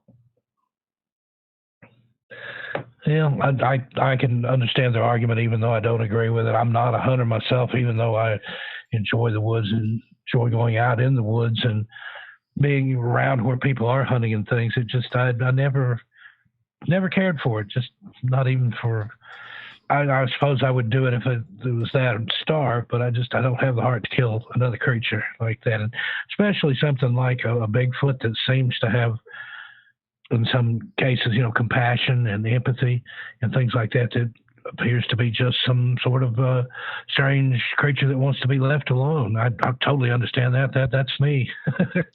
I'm a hermit by choice. I've been self-isolating for years. This is just, I've been waiting for something like this to happen. Just, as a writer, and like to stay to myself and things. So I only got out about once a month anyway. But I can understand the Dogman again. That I could see maybe one of those having to be killed if it was attacking someone, certainly, to defend yourself. But be interesting. But as far as I know, I've heard of people shooting at them and claiming to have shot them, but to no effect. It might run away or get away, but there's never been a carcass or anything found that I'm aware of that was legitimate. Why do we need to prove these creatures? Well, that's a good question. It would, I think, with anything like that, it's because there was a time, when gorillas were thought to be a myth, like back around the turn of the last century. That was thought to be a legend, and it wasn't until they actually found one and started studying things that realized, okay, this does exist. So I think there are things out there that we don't know about. There's probably, and I've read things to this effect, that there are more species, say in the Amazon, for example, that haven't been cataloged than those that have been. So who knows what's out there? And maybe that's what this is. And I can see doing it for scientific purposes and things, but that's just part of the human condition, you know, and wanting to study and educate yourself and gain knowledge over your surroundings and in the world. And I think that's what it is. And then there's also the paranormal, the supernatural, the mystical side of that. People are seeking answers. And I think in these times more so than they normally would have been. That's, you had things, you know, prior, say, in the early 1900s, you had the spiritualism movement. And that's what that was. And that opened the door, you know, for a lot of gimmickry with the false mediums and the spirit photography and all that. It seems like anytime there's a shift in the paradigm there, people go about a new way of seeking answers. So maybe that's kind of where this comes from, that to find out who we are, we need to find out what these things are and why they're there and why they're able to do things like maybe speak telepathically or shapeshift or teleport or travel through portals. What if we could learn from them how to do that? What if we could use portals for travel and transportation? Wouldn't that be amazing? So there are scientific reasons for research, and then just sheer human curiosity in the unknown, I think, is the other side of that coin. All right, let's get to a question from Lee A here in the chat room. What other critters besides Bigfoot or Dogman are out there in the woods? You know, a lot of that depends on the area that you live in. Like down south, East Tennessee area, there you have the wampus cat, which is, you know, a different type of bobcat. It's usually crossed with another creature too. And to get stories like that of things that, now there's some things that are just sheer imagination, things that are just made up to entertain kids or scare the timid. But there are some other things like that out there. There's the snallygaster, there's different types of birds and things where you have Mothman, things like that. That's something that's on the rise, is the sightings of winged cryptids, particularly around Chicago and that area in the Midwest there. Don't know what that's all about. You know, the last time there were a lot of Mothman sightings here in West Virginia, there you had the collapse of the Silver Bridge back in the 60s, and a huge loss of life. And a lot of people claim that the Mothman was a warning for that, or that maybe it even caused it because it was seen supposedly sitting on the Silver Bridge in the area where the pin sheared that caused the bridge to collapse. So is something about to happen in Chicago? I don't know. And then there's been sightings in Wisconsin lately too, of a winged cryptid, humanoid type figure with wings. Some people claim that it's visitations from angels. Some people say demons that are drawn there for some reason, or again, it's open to conjecture. But there's just all kinds of things out there that we don't understand, and that's the thing about studying these things and delving into the paranormal. My buddy Cisco Murdoch, she has a podcast called Journey Through the Gate, Paranormal, and we also wrote a book together. She describes the paranormal as like being an onion. You peel back a layer, there's another layer. You peel back that layer, there's more onion. And, you know, is there even a center to get to? And I think that's a real apt way to describe the paranormal, that there aren't any answers. And she and other people I've talked to that have been literally doing this all our lives, we don't find answers, but we find that we have more questions. But I think that's how you learn, is through questions. And for me, I'm not as much an investigator as I used to be. I did that more back in the 80s. Now I'm more of a legend tripper. I like to go and visit places where these stories have taken place, and just to kind of bask in the vibe of the place. Because a lot of these places, they have a strange feel to them. All right. It's palpable. Steve, I'm going to get you to hold on right there. We're going to go to break at the bottom of the hour. Cryptid investigator and author Steve Stockton continues with us on Spaced Out Radio coming up after this.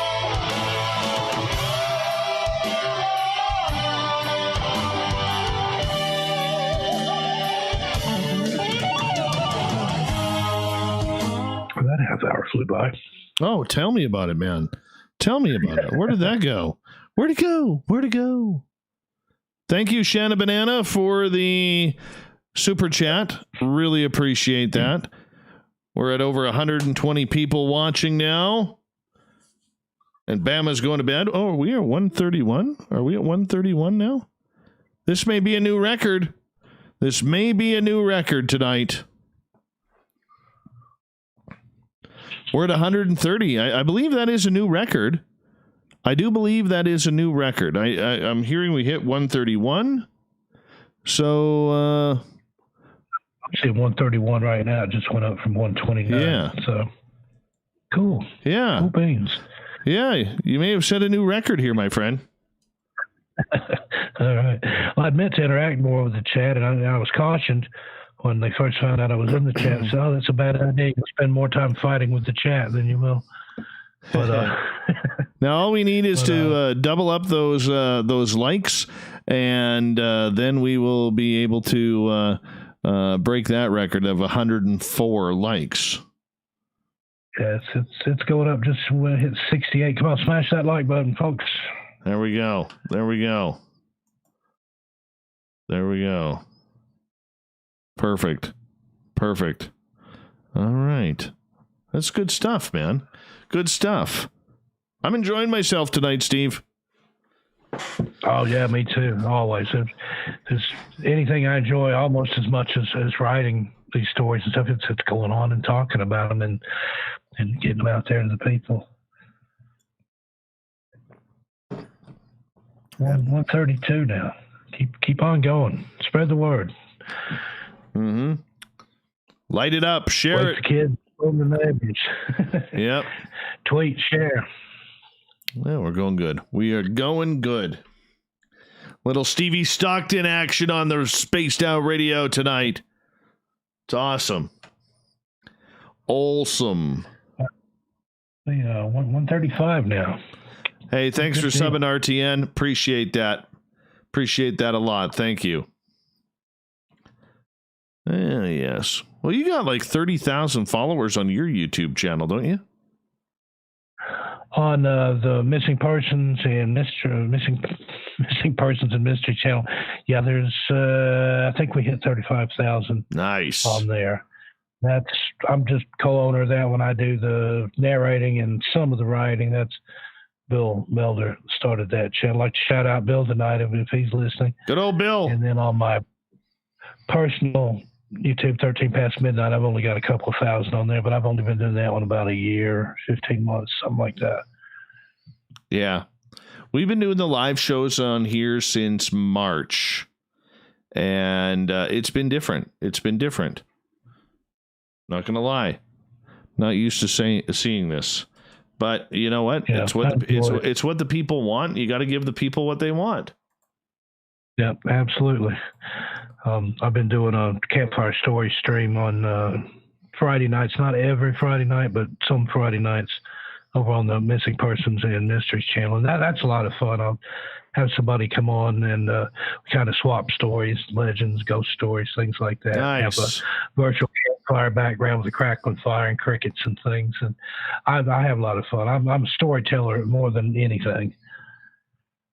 Well, you're doing well on the interview side tonight. Let's just give you props where they're due. Hey, Rupert in the UK, thanks for coming into our chat room and saying hello, man. Good morning to you. Appreciate that.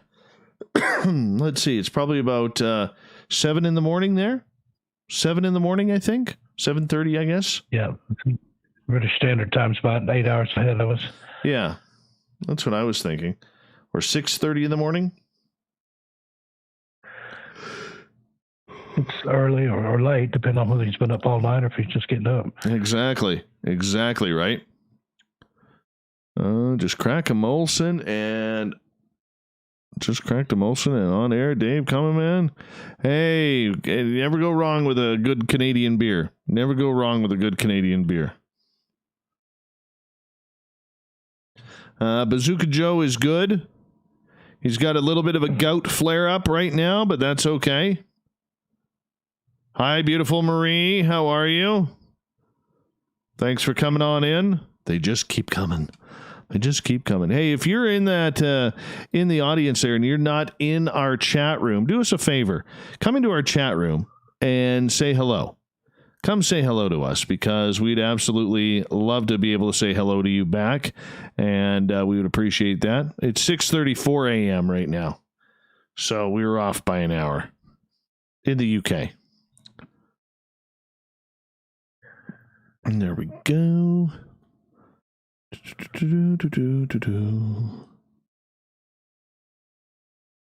Lie says, really enjoying this show, Steve. Thanks for coming in.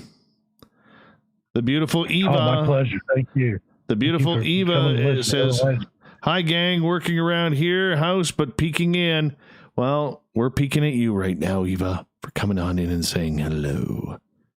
All right, that's what we do. We got about 30 seconds here. Hey, Darcy, good to have you here. Bigfoot, Michigan, Rob. All right, final commercial. Thank you, Shanna, for the super chat. Really do appreciate that, my beautiful friend. Thank you so much. Remember, a good way to support this show, hit that subscribe button, give us a thumbs up, do a little shopping at the SOR Vault on our website, and join the Space Travelers Club for $5 a month. Here we go with the second half of the show. Coming up, let's get to a little thunder. Here it comes. Oh, there it is.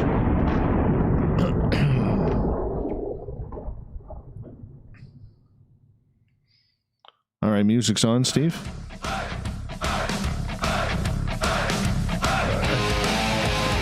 We pass the halfway point of Spaced Out Radio tonight. I am your host, Dave Scott, sitting in the captain's chair of SOR headquarters. Thank you so much for hanging on out with us. We really do appreciate that.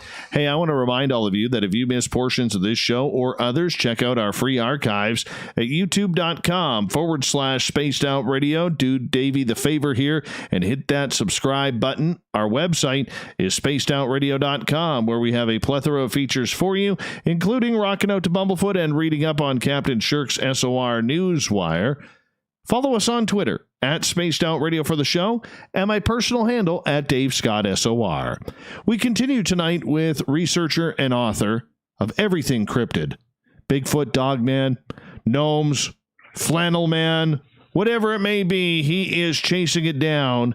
And he's figuring out the answer. Steve Stockton is our guest tonight. Steve, I want to talk a little Bigfoot with you here for a moment, because a couple of times you have mentioned Ape Canyon, and that is a very, very historic piece of Sasquatch investigation and history.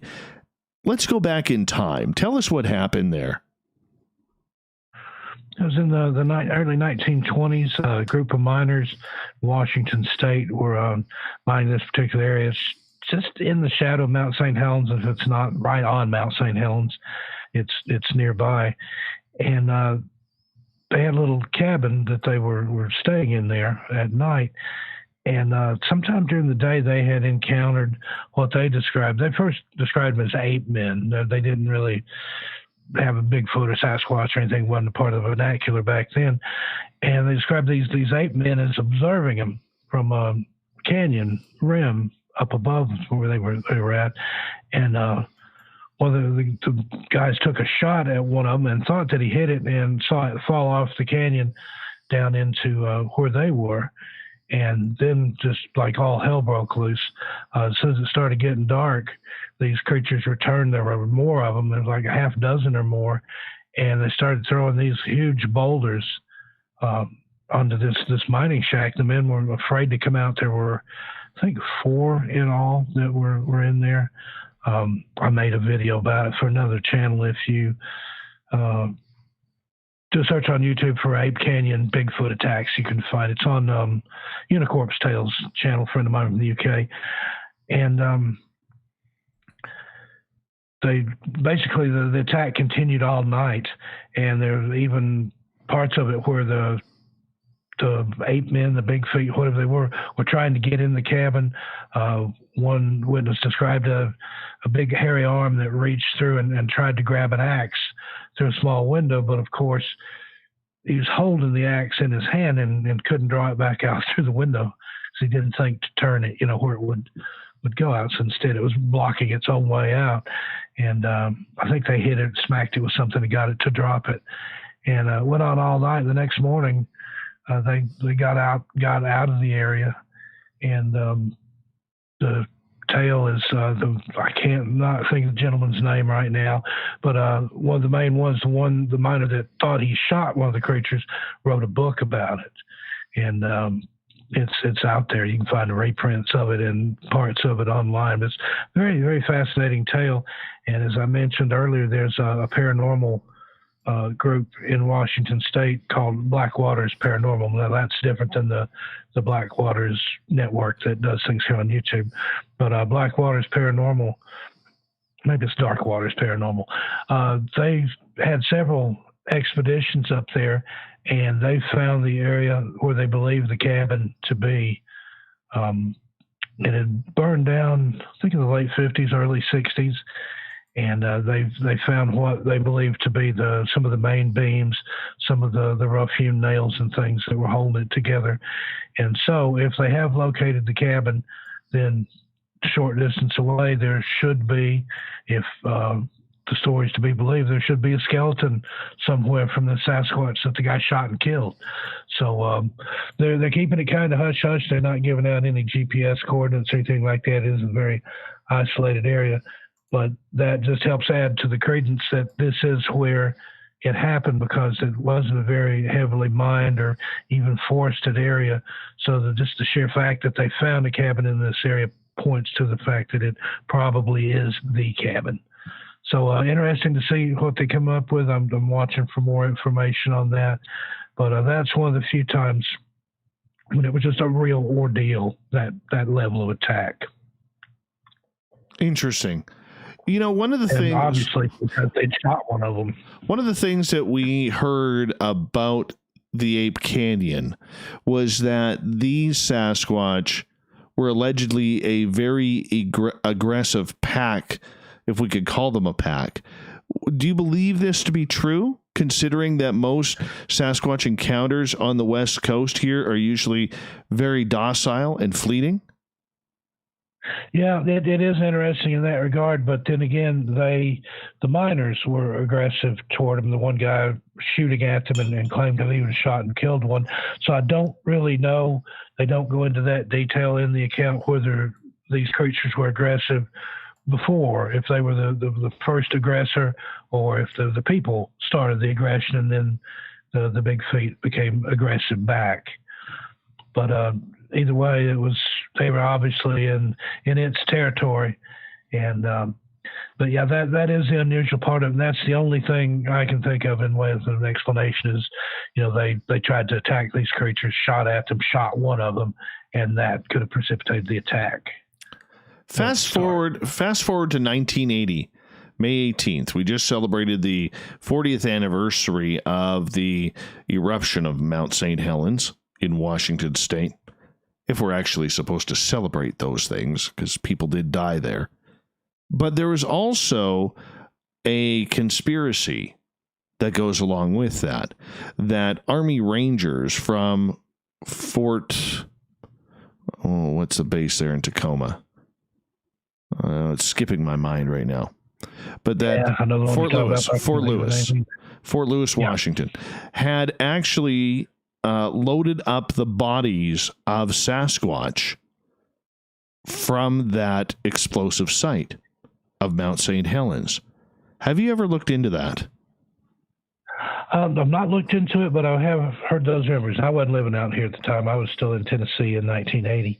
But I have heard that, and there was even a guy going around telling the story for a while at some of the paranormal conventions and things, that they had indeed that Bigfoot had been killed during the Mount St. Helens eruption, and that the government had bodies on ice somewhere as proof. So I have heard the story going back at least 20, 25 years. So, also heard the same thing about the alien bodies. So who knows? But that would be a surefire way to find them. I think was after that had happened, because if you've seen the before and after pictures, it was just total devastation. Oh yeah, and it probably wouldn't be that hard to find things that looked out of place. It's still amazing 40 years later, when you fly over, for instance, if you're flying out of Vancouver or Seattle and you're heading south to whether it's to Vegas or Arizona, New Mexico or Texas or Mexico, you have to fly right over Mount St. Helens. And it's still amazing to look at 40 years later that, a quarter of that mountain collapsed with that explosion. Yeah, I can see it from where I live. I was looking at it today and just thinking the same thing, that the old pictures, how it used to look and how it looks now. There's the whole top of it's gone. Oh, yeah. That was a freaky day. All right. So do you buy the story that the military went in there to collect Sasquatch bodies? What's your personal thought on that? Well, personally, I can't see them necessarily going in there just to do that, but I could see it happening maybe as just, a side thing, like they're in there for some other reason and just happened to come across these bodies. But again, why would they hide it? What's the point in hiding it? There was even some conjecture that it was a planned event to wipe out the Bigfoot in the area because they were becoming more aggressive and the army was getting afraid of them. So I don't know about that, but that's just, that's the thing with the rumor mill. You can hear all kinds of things, but I can't see the government, setting off Mount St. Helens just to wipe out Bigfoot. Yeah, I don't see that either. I really don't. Steve Stockton is our guest tonight on Spaced Out Radio. Sticking with Bigfoot for a second, we talked about how the West Coast Sasquatch always seems to have this real docile, get the hell out of Dodge as quickly as possible type attitude. Yet when you look at the southern states from New Orleans all the way over to Florida, we hear of a smaller creature, a much more aggressive creature, that is ready to attack at any time. What's your thoughts? Do you believe there are different breeds of Sasquatch, or do you believe that they just adapt to their environment and the environment that these Sasquatch would be living in the bayous with crocodiles, alligators, water moccasins, big cats? I mean, you'd have to be aggressive to stay alive. What's your thoughts? Yeah, I think that's closer to the truth, probably, that they're all similar of the same species anyway, and they just adapt, just like you have people that are adapted to their regions and their environment and things. I think the Sasquatch, being in so much that it's at least partially human, or seems to be, that it's done the same thing. And because the different stories that you get, like in Florida, you have the skunk ape, which, like you said, it's smaller, but it still it's just the same type of cryptid. I think just a regional variation of it. That is scary. Now, what's the closest you've ever been to a Bigfoot? It'd have to be the encounter that I talked about in the Jefferson National Forest, where I was close enough that they were throwing stones at me. And that was the weirdest thing, Dave, was the stones didn't follow any kind of arc, like anybody was lobbing them at me, but they were coming straight out of the forest. They were from several different directions at the same time. And it didn't hurt, but it's like I couldn't feel them striking me. The only reason I knew I was getting hit with rocks, I heard them hitting the ground, and then saw, all these are rocks. And I picked one up, and it was warm, almost hot to the touch. And in this particular area, the Jefferson National Forest, which is on the Appalachian Trail near Damascus, Virginia, that's been a hotbed of sightings there. And that's part of the reason I was in there. It was about 2 o'clock in the morning. I was off trail, but I had GPS. That's my thing. I like to get off the trail when I can, and they don't recommend that you do that, but I trust my Garmin as long as I remember to take extra batteries. But I think I'd gotten into somewhere where I wasn't supposed to be. Said I'd been hearing the knocks and the whoops, and there's a lot of activity in there anyway. And it sounded like 2 adults. Maybe both males, maybe one male, one female, and then a smaller one closer, but kind of in the middle between the other two. And I think maybe that's what it was, that I was close to a youth Bigfoot, if there's such thing. And the other two maybe were parents or some kind of guardians of it. And that's why the rock throwing was going on, like to try to draw me away from where the baby foot or whatever you want to call it was. And that kind of makes sense. Some animals in the animal kingdom, birds in particular, will do that. There's birds that will act injured to draw a predator away from the nest and things like that, So again, and then even like a bear and things like that, they become aggressive. You get between a mama bear and her cub, you're going to get hurt. That's about the only time, particularly with the black bear that we have in the Smoky Mountains there. That's about the only time you hear them ever attacking a human, is if there's a cub involved. Otherwise, they're friendly, they're dopey, they're looking for something to eat. But they come to a point where they're not friendly. And I kind of think that's what that was. And I said it was close enough they could hit me with a stone. So that's, in some regards, I guess that's too close. But I didn't see anything. That was the only disappointment with that story. I didn't actually sight anything, but said it was around 2:30 in the morning, and it was pitch black. I didn't have a headlamp or anything on at the time. I'd stopped. It was just kind of listening to all this going on, and that's when it started happening. So maybe if I'd shine the light around, but I decided if I'm getting pelted with rocks, it's probably a good time to move on, or maybe the rocks will get bigger and they attack more aggressive. So took the loss and went the other direction. Question from our Space Travelers Club from Joey. Just getting back to Dogman for a second. He is asking, have you ever done, Steve, any experiments in the field concerning Dogman along the lines of a dog's ability, such as ultrasonic for hearing or ultraviolet light for sight? Haven't done the ultraviolet, but I have used the dog whistles before, the high pitch, the silent dog whistle with the high pitch that only dogs can hear. I've also heard of people having success with that in areas where Bigfoot are. So, any animal is going to have a better or higher hearing range, more frequencies than we're capable of. Now, I have heard of people using the light to some degree. I've tried it, didn't necessarily work, but again, maybe there wasn't anything around. Maybe it's maybe it just annoyed them, made them go the other way. It's hard to tell. When you're trying to factor in an unknown like that, it can really skew the data and anything. And that's why I said I'm more of a legend tripper. I like to go not so much as an investigator, but as an observer. And so I don't do a lot of experiments and things like that anymore. I did a lot of that back in the 80s with Bigfoot and with ghosts and that sort of thing. But yeah, that's fascinating. I'll have to look into the things with the light spectrum there. But I've often wondered if just if you could draw them out with food and things. I know people that have tried that have left raw beef carcass and things like that to try to lure them out. But I don't know what to eat. Don't really hear of my phone's talking to me here. Don't really hear of feeding on anything domestic. The only cattle mutilations and things like that you hear about are usually UFO related. I haven't. Doesn't mean they don't exist.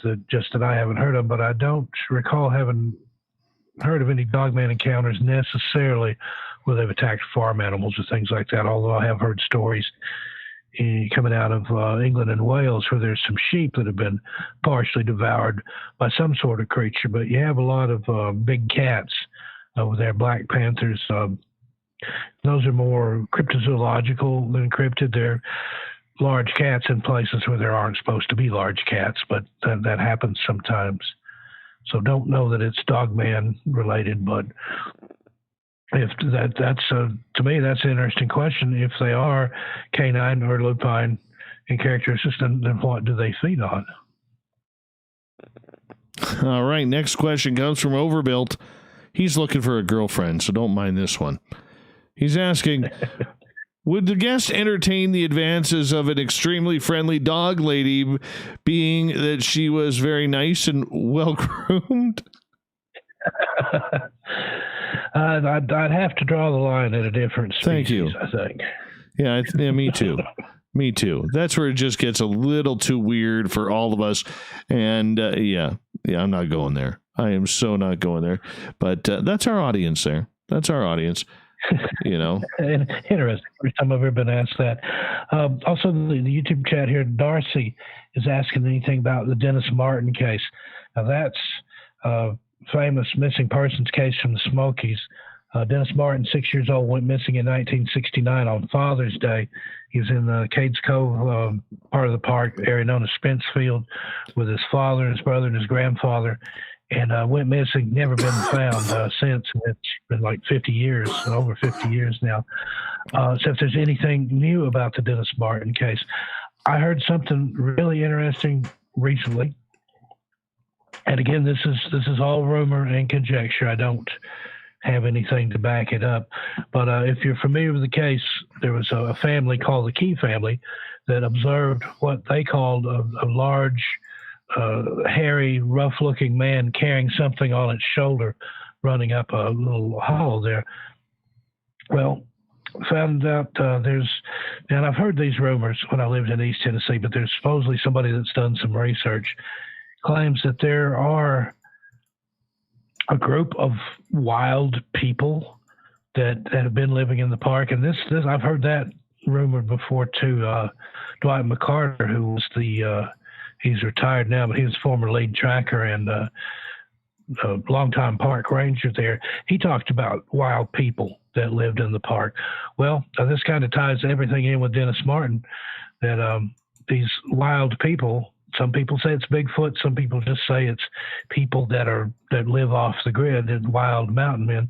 But anyway, they apparently took him, and then that's why the Green Berets were called into the case. So normally the Green Berets don't assist with a missing child case. When they came into the park, they refused to work with any of the park authorities. They used their own radio channels, did their own thing. Well, that was supposedly the story that's coming out now. The Army went in there and just obliterated this group of Bigfoot or Sasquatch or wild men or whatever, because this wasn't the first time that they'd taken people. And that was why it was kept so hush-hush. The FBI agent that was involved with the case later committed suicide under mysterious circumstances. There was just a lot of things about that case that doesn't add up. But these rumors that I'm hearing now that this person, I'm not at liberty to say when all this is going to come out, but he's working on something that's going to just blow the lid off and tie that all together. And it's some sort of wild, hairy men. So you can consider that to be just maybe some kind of weird Tennessee hillbillies or Bigfoot type creature that the Army went in and just dispatched en masse because they were taking people. But it would clear up a lot and tie up a lot of loose ends together on the Dennis Martin disappearance. Absolutely. We have under a minute to go here before we got to go to break at the top of the hour here. Steve Stockton is our guest tonight. That sounds like a story right out of what David Paulides and his missing 411 would carry. You know, is that something that is very familiar? Do you believe Bigfoot is kidnapping little children and people? It makes you wonder because, again, a lot of the places where those missings occur are also areas where there's Bigfoot activity. But, you know, it tends to be, particularly with the 411 stuff, it's in national parks and national forest and state parks and state forests and things like that. So, again, is it one because of the other? Is it just coincidental? Of course, that's, you know, in the wilderness, that's where you're going to have Bigfoot most likely, and that's where the people are going disappearing. So it could be related. I think it would bear looking into, certainly.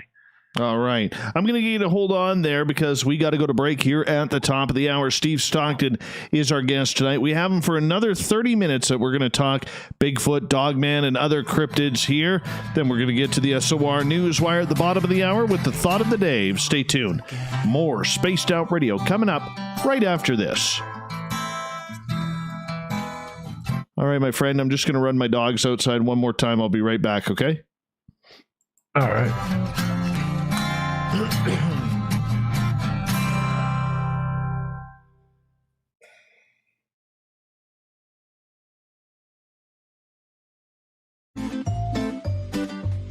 Looking for creative ways to get your company out in the public? How about advertising on Spaced Out Radio? Our sales department is waiting to hear from you, and we can work around any budget. From commercial spots to banners to special promotions, there are many opportunities to get your name and product out to our SOR listeners. For a price guide and more information, please contact us at sales@spacedoutradio.com.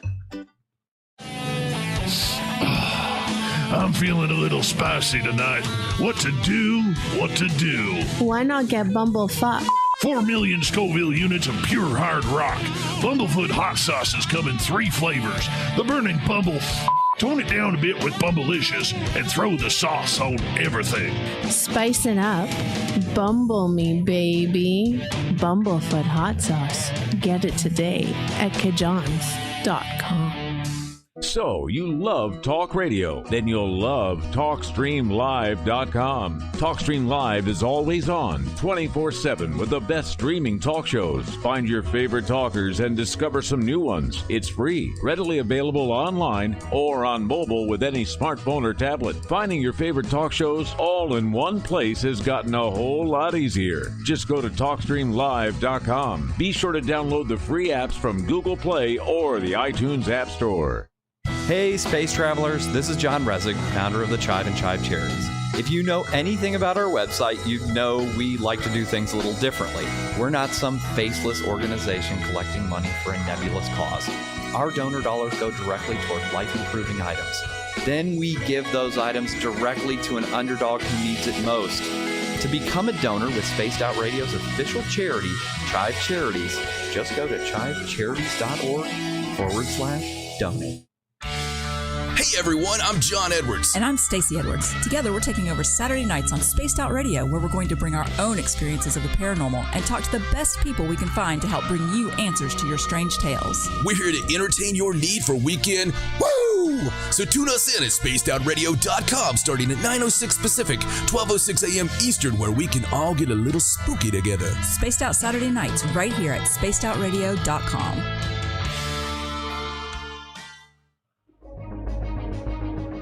Hello everyone, this is Ryan Stacy from the Experiencer Support Association, otherwise known as TESA. We're glad to team up with Spaced Out Radio to help investigate your experiences on the SOR Sightlines Report. Together, we'll investigate the strange sightings and occurrences you've had. We're looking for answers just like you. So fill out a Sightlines report on the Spaced Out Radio website and let's figure out what's going on together. Hi there, this is the paranormal lawyer Michael W. Hall. I'd like to invite you to listen in each Sunday night where we're going to open up your eyes to everything strange and paranormal. I will be hosting some great guests with topics that affect us all, such as UFOs, ghosts, and everything paranormal. Let's learn together on Spaced Out Radio Sunday with myself, Michael W. Hall, the paranormal lawyer at spacedoutradio.com. Hello, space travelers. It's me again, Carl. Don't forget to join the Space Travelers Club for just $5 a month and follow Spaced Out Radio on Twitter at Spaced Out Radio. Our Instagram, Dave Scott SOR. Our Facebook page is Spaced Out Radio Show. Our archives are free at youtube.com/Spaced Out Radio. Come woo it up with Spaced Out Radio today. Bye! Hello, this is your guitar man, Ron Bumblefoot Thal, and I have to tell you, I love the response I get for Little Brother is Watching from Spaced Out Radio fans. It's amazing how music can inspire and make people think deeper about what's going on in the supernatural world. You can head over to my website, bumblefoot.com, to check out my music, my guitar workshops, my touring, even check out some of the hot sauces that I'm working on. And make sure you keep on listening, because with Spaced Out Radio, you know Little Brother is watching.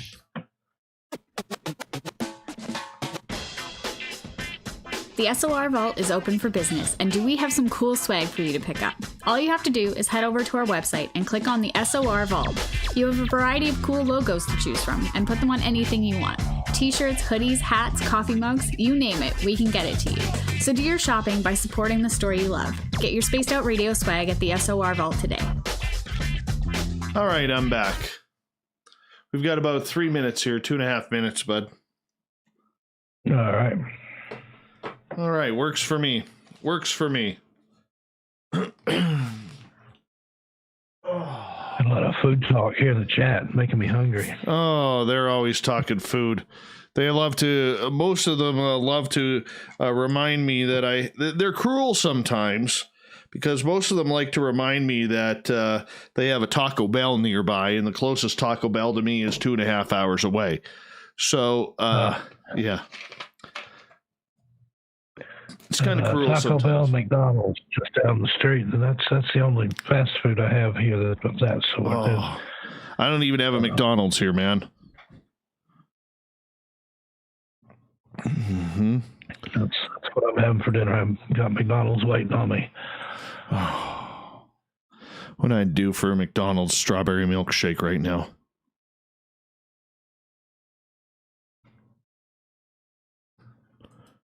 Yep. All right. We've got just over a minute here.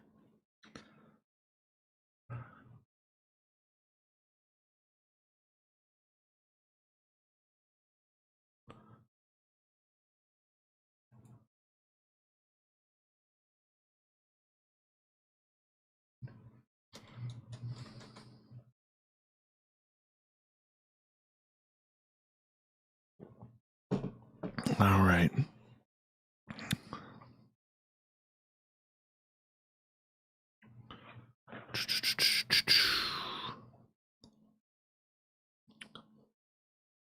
$40 seconds.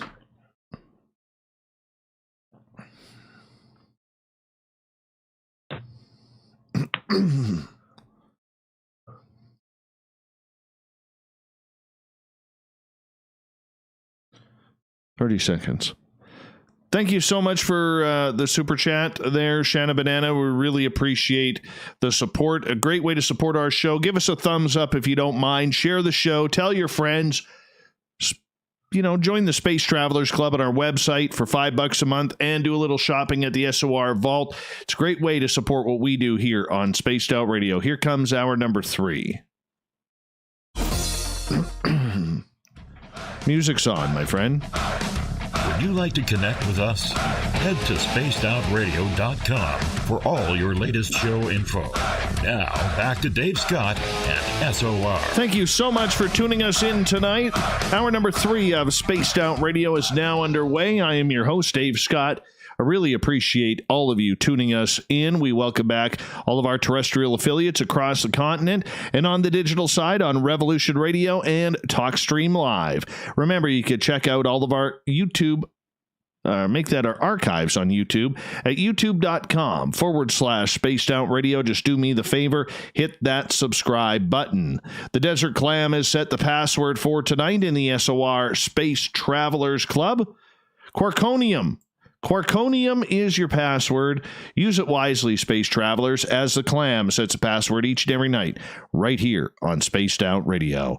Our website, spacedoutradio.com, where we have a plethora of features for you, including rocking out to Bumblefoot and reading up on Captain Shirk's SOR Newswire. If you're on Twitter and you're not following us yet, why not? At Spaced Out Radio for the show, and my personal handle at Dave Scott SOR.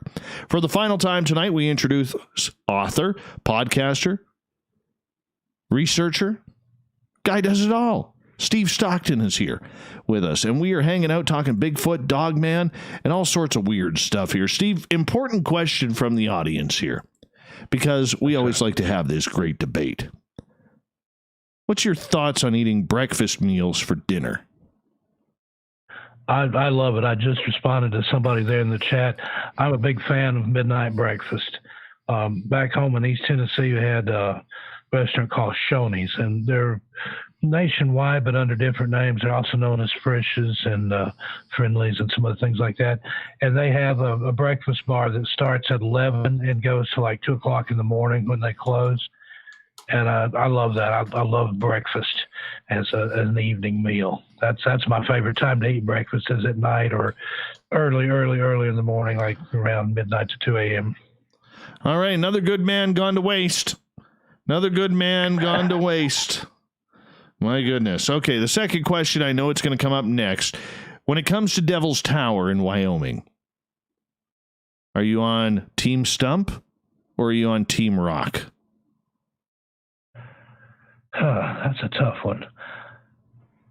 I can see both, but it looks, just to me, it looks more like a stump. If I would just saw it, I think that looks like a stump. Yes. We're 1 for 2 tonight. We're 1 for 2. All right. Now that we got the important questions out of the way tonight, Nicole is asking on Facebook about whether or not you have noticed Dogman sightings increase with the lunar cycle. Now that would be interesting to put a correlation with that. I haven't noticed it, but it would be plausible. I'll have to check into that, because if you go back to the legends of the werewolf, the Wolfman, particularly from Eastern Europe, it involved the moon. The full moon was when they're active, and anybody ask a nurse that works in the emergency room, or ask a policeman, ask anybody that works in those type fields, there is technically a lunacy that goes along with the full moon. That's where the word lunacy or lunatic comes from. It has to do with the moon. But nurses and police officers will tell you see an uptick in not only violence, but in just weird things that happen during a full moon. So I would think that any kind of paranormal, cryptid, anything like that, I think you're going to see it uptick with the full moon, but particularly Dogman, since it's especially on the lupine, the wolf side of, and there's some people that claim that it really is a wolfman or a werewolf type thing, and just that it's the Dogman is kind of a misnomer, that it's really just a shaggy wolf instead of a shaggy dog. But till I see one, I'll reserve judgment. But I could see it going either way. I mean, they're very similar, and if you're out in the dark and something's after you, maybe not necessarily going to take the time to identify it correctly. Is that a wolf man or dog man? I don't know. I'll try to sort it out later. It is totally weird and totally freaky, and I really don't know. I mean, there's a lot of people out there, when we say Dogman, the first thing that comes to their mind is, aren't you talking about werewolves? Yet there's a difference. I was asking if a taser would be adequate against a Dogman. I don't know, but I wouldn't want to necessarily be the person that tested it out. So if it worked, fine. I'd hate to taser even a Dogman. I wouldn't want to do that. But what if it didn't work? What if it only made it mad? Then you'd be in for it. Probably either eat you or use the taser on you and then eat you. Oh, yeah. Absolutely. Who wins in a Dogman versus Bigfoot fight? Well, I don't know. I kind of see it going either way. Bigfoot's got the size and the reach, but Dogman would have to have the quickness and the cunning, I think. It would be hard to call. Dogman seems to be more vicious, but I don't know, Bigfoot, maybe if you made him mad just because of his sheer size and strength, he could just crumple a Dogman. Interesting concept. I love some of these questions I'm getting. Well, and the reason why I asked that is we see a lot of people making reports of Dogman, which have been traditionally in Bigfoot territory or Sasquatch territory. And there is no way that these two types of apex predators, if they are real, would allow each other into each other's territory without some sort of scrap going on. And I'm surprised that we haven't had any eyewitness claims to this yet. Mm-hmm. It's interesting. And somebody in the chat was just saying that maybe it's a shapeshifter and it's the same thing. Sometimes it's a Bigfoot, sometimes it's a Dogman. Just it depends on how he's feeling that day, I guess, or what he's going to be doing later on. Interesting. So do you think that... Well, what if it's something different all the way around? What if it's neither one, but it can choose either of those forms? something that we don't know about at all. A true shapeshifter that has its pick of things. Do you believe it is a shapeshifter? Well, I think to some degree, yes, but I don't know that it necessarily shapeshifts between Bigfoot and Dogman. I've heard reports of people, this is more of a southwestern style Dogman, where they've seen people that change, that shapeshift into a Dogman type creature. So, wow, that's just, we're getting into such mind-bending territory here. But what if it is like the Glimmer Man? What if it's all tied together, that it's some kind of creature that can mimic whatever it wants to mimic? If it feels like Bigfoot today, if it wants to be, the tall, quiet, shy type, can do that. If it wants to be a dog that walks on two legs and, and is vicious and tends to attack, it can do that. And then maybe the rest of the time it just wants to be almost invisible, hang out in the tops of trees. I think there's some overlap there. I think it's different entities, but they're somehow akin in some way. They're kind of from the same portal, from the same energy, from the same whatever part of the cosmos they come from. I think they are, from what I've seen, they're from somewhere else. They're from a different realm. Yeah, I think so too, man. I think so too. I'm not very much convinced that we're dealing with an ape-like creature with Bigfoot, and I don't know what the heck we're dealing with Dogman, but I mean, it is something that I think we have to investigate a lot more. And if they do have these abilities, I mean, next comes the question, where do they go? Mm-hmm. And again, that would kind of, fall in with the Glimmer Man or the predator type creature, that's able to cloak itself or disappear. I mean, you have that in nature. You have a lot of animals and birds and insects and things that can camouflage themselves just to keep from becoming prey or for whatever reason. So who's to say that whatever this is can't do the same thing? But, it's like with the famed elephant graveyard on the African continent. Supposedly, there's some place that elephants go to die that they've never found, and you think about that. I mean, I've been out in the woods a lot, and I've never come across even a bear carcass. And the only time I've ever found a deer, it was one that had been poached, out of season or something like that. You don't find a lot of animals in the woods that just died there. Now, of course, there's predation by smaller creatures that'll come in and wipe it out and scatter the bones, and there won't be anything left in a short time. But I think if these were just regular, I don't know what I'm trying to say here. If they were some type of creature species that were just not mystical or something strange, I think we would find some sort of remainder, some bones, occasional body, something. But there's no evidence that I know of that's ever been found of anything like that, other than a few hair fibers and some things like that the DNA wasn't enough to have any provenance. But it's interesting. Like I said, you don't find dead anything in the woods, so that doesn't necessarily point to it being real or not being real, but you would think there would be something out there, because there are, you can find bear bones and bear claws and things like that, occasionally a skull that hadn't been eaten by smaller predators. That's interesting. But, it's the same when people missing. There's been cases where, no trace. Like Dennis Martin, the only thing they found, there was maybe one footprint and they weren't even sure that was his, but there was no blood, no sign of a struggle, no clothing, nothing. And how a person, even a small child, can go missing like that. I mean, it has to point to some sort of abduction, I would think, whether by human means or by some type of creature. Because if you look at cases where it's a known predator attack, say a mountain lion or something like that, there's blood, there's hair, there's ripped clothing, there's disturbed ground around there and things. An animal attack is very different than whatever these things are in the national parks and the woods that are taking people.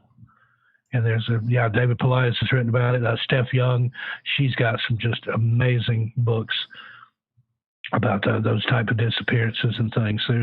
There's something out there, and it likes people. I don't know if it's eating them or taking them for some other nefarious means. And you get into a whole other realm there that's the government has a pact with the aliens, and they're allowing the aliens to take so many people per year for testing and breeding purposes. And, it gets way out into the stratosphere with some of the conspiracy theories and things that you hear. But those people are going somewhere, and whatever it is, it takes them without a trace, without a disturbance. And as David Paulides likes to point out, whatever it is, it's 100% successful. So far, so much, I could just never imagine what that would be like. And just, having one of my children just disappear right in front of me or right around me, when they're supposed to be within 10, 15 feet. I mean, yet we hear that all the time, and there's no sounds, there's no nothing. It's just gone. The child is gone. Mm-hmm. And a lot of strange, almost Fortean stuff that goes along with that. A lot of people that disappear or were wearing red, or were picking berries, or were of Germanic lineage. Tends to be people with higher IQs, doctors, lawyers, scientists, people like that tend to go missing more so than lesser educated people. So if it is selective, it's selecting things for a reason. Red, that would kind of make sense. It's easy to spot. Don't know where the berry things come in, but then that ties into a whole other realm of thinking about the elementals and the fae or the fairy folk, and people that disrespect the little people. Even the Cherokee have a legend in the Smokies about a race of little people that lives in the mountains there, and the Cherokee know how to peacefully coexist with them. But if you don't, you're in for a lot of trouble. If you don't make peace with them, they can make sure that you go missing. That's one of their tricks, is to use a fairy light or fairy lantern and lead you off into the wilderness and never to be seen again. And I know a guy that was out in the national park after dark and was hunting out of season. That's a long time ago. And he saw what he thought was another hunter. He was out hunting for a raccoon or possum, and this has been the old days of the carbide lights, which is a little headlamp that you wore that used calcium carbide as a source. You put water in that, it gives off a gas. You light the gas and you can see where you're going. The very rudimentary version of a headlamp. And his had used up all his carbide, so he sees another light. He starts following that. He's right along, and he thinks, I'm just, close, probably another hunter. And all of a sudden, he steps off about a 12, 15-foot little drop-off there. And whatever, he said, he watched the light go right across it, but yet it was moving like somebody walking. And then he didn't break anything, but it stove him up pretty good, and had to go back the next day and look for his gun, and said he found it stuck barrel first in the ground where he'd fallen. But what he thought was another hunter, he said it looked like somebody with a lantern or a light like his. And that goes right along with the Cherokee legend, that if you're in there and you're being disrespectful to nature, which poaching I assume would be, then they can lead you out of there. And another thing that I've found interesting that a lot of people talk about, particularly in the deep woods or in the wilderness, is the silence that happens sometimes. And I've experienced that a lot in the Smokies, mainly there because that's where I spent most of my time when I lived back east. But Dave, it's the weirdest thing. It's like suddenly you just realize that there is absolutely no sound. You don't hear any water. You don't hear the wind in the trees. You don't hear any birds. Nothing. It's like somebody just took the volume knob and turned everything down, or you've gone stone deaf. And then it'll slowly, like the volume's been turned up real slow, you'll hear the sounds start to come back. And I've heard people talk about that's a sign that you're in a place you're not supposed to be, and that when that happens, you need to go another direction. But I've experienced that a lot. It's very unsettling, very chilling almost. It's like a vacuum. There's just absolutely no sound. And also in the Smokies, there are places. There was a place I encountered one time. I'd gone off the trail, and I walked into a little clearing, and all of a sudden I was looking at just the most beautiful tree I'd ever seen. And the way the sun was hitting it, and it looked like a Disney tree. It didn't even look real. It looked like an Imagineer had built this tree out there. And I thought, this would be a good spot to just lay down and relax. I could probably take a nap here. And then it's just all of a sudden, I just like came to my senses, like, why am I even entertaining that thought? I don't want to lay down out here in the woods and go to sleep. It was like whatever I had encountered there was kind of lulling me, giving me this false sense of security, pulling me in. And I wonder if I'd followed that initial feeling and laid down under that tree and took a nap, would I have ever been heard from again? I think things like that are, a little on that kind of Twilight Zone side happen out there in the woods. Scary stuff, man. Scary stuff. Cherie is asking, have you ever had anyone report Dogman puppy sightings? That's, and then just even rarely with the Bigfoot stuff. I know, like author Cisco Murdoch, she and I wrote a book together. She encountered a baby Bigfoot on the side of the road. Even those are unheard of, pretty much. But I don't recall having heard anything about a smaller, younger version of the Dogman. The ones that I've heard about tend to assumingly be a male and to be, adults. I haven't heard of any pups or yearlings or anything, but that's interesting because, do they stay where they're from, wherever their origin is, until they're adults to come out, or they come out fully formed? Do they not grow like a normal dog or a wolf or anything? Interesting. This strange concept to consider. Totally. My friend, we've got about 2.5 minutes left with you tonight. And I want to say thank you so much for joining us and, bringing some real entertainment and knowledge to this subject tonight. I really do appreciate that. Oh, it's been my pleasure, Dave. Thanks for having me on. Thanks for everybody that's tuned in. Check me out on YouTube. I'm 13 Past Midnight is my Paranormal Stories channel. And then I write and narrate for Missing Persons and Mysteries channel. That's more the national park disappearances, strange things and stuff like that over there. My books are on Amazon. They just came out in paperback. Strange Things in the Woods, which are stories that I've collected over the years from other people. And My Strange World, which is a collection of things that have actually happened to me. Those are encounters that I've had throughout my life. Well, I appreciate that, man. And what's up for you? You got that great podcast going on as well. Yeah, I just do what I can where I can. With my books coming out, I've been going on a lot of shows and stuff, and said thanks for having me on.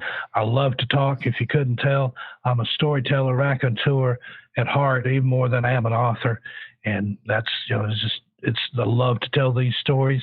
And a lot of the stories that I have were from friends and family that have passed on. And that was one of the things that gave me the impetus to write them out was, if I don't tell these stories, they die with me or they die with the people that told them to me. So love to hear stories.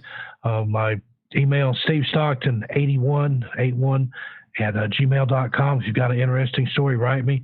I'm on Twitter at Strange and Odd. Is my handle on there. And I'm on Facebook, Steve Stockton. I think it's Steve Stockton81 on there also. But love to hear from people who've got stories to share. You are everywhere, my friend. Everywhere. And I appreciate you taking time out. I know you've been busy lately, but take a time out for our audience here to hang on out. We want to encourage everybody to go on to Amazon. Just look up Steve Stockton. His books are all right there because we want you to get some love there too, my friend. So we appreciate you doing what you did, man. I really appreciate that. All right. Thank you. Again, thanks, everybody tuning in. Dave, thanks for having me on. Anytime you'd like to have me as a guest, I'd be happy to come back. I've had a ball. We'd love that. We'll make sure we got you scheduled in before the end of the year. How about that? Sounds great. All right. Steve Stockton, everybody. Make sure you check him on out. Coming up next, we have the SOR Newswire. Yeah, it's going to be a good jam-packed news section coming on up. And the thought of the Dave. And it's going to be great. So stick around. Lots more Spaced Out Radio coming up as we start to take this thing home. Great job tonight, Stevie. Great job tonight. Oh, thank you. Thanks for having me on. Everybody in the YouTube, let's give Steve a round of applause here for a solid show. Solid show tonight. Come on, let's see those claps. There we go. There we go. Let's see them. Let's give Steve some love here. Give Steve some love. He deserves it. The chat room's going to start showing you some love here in a second here. Hold on. All right. Awesome. You got a great bunch of people here. Oh, yeah, man. I was kind of scared when they would tell me at first, like, oh, you shouldn't have let people know you're here in the chat. You're going to spend more time in the chat fighting with people than you are listening to Dave. So it hadn't been that way at all. Of course, I haven't paid a whole lot of attention to it, but everything I've seen has been cool. Oh, yeah. Got some great questions, got some new things to ponder. I love it when people come up with things that make me think, or some thought I hadn't considered before. So we got some things to study now. Look at everybody clapping for you, man. Everybody's clapping for you. Thanks, folks. Love Absolutely. it. That's Thanks awesome. for you guys. You guys are a great audience. All right, brother. You take care and enjoy your night, and we'll try and get you on later on this year to give us a rundown of how 2020 was in the cryptid world. Sounds great. Looking forward to it already. All right, brother. You take care, okay? All right. Be safe. All right. Thanks, everybody. Have a good night. Good night. Steve Stockton, everybody. Let's give him another round. Yeah, that's good stuff. All right, good stuff. Good stuff. Oh. I am so tired right now. I feel bad. What the hell are you giving him cucumbers for? Cherie. Ariano. Don't pronounce the L's. Ariano. Does he like chocolate gravy? Who doesn't like chocolate gravy? Hey, Grendel. How you doing, man? Just saw you in here. Oh, yes. Eva. I'm a fan of yours, Eva. I want your autograph. I want Jose's autograph, too, because he's new. I do. I want that autograph. All right. Get Gary Wayne's book about giants. You'll find it by 600 plus pages of greatness. Hey, Boris. How you doing, man? How you doing? Thanks for coming on in. I apologize that I'm tired. I mean, I'm just wiped today.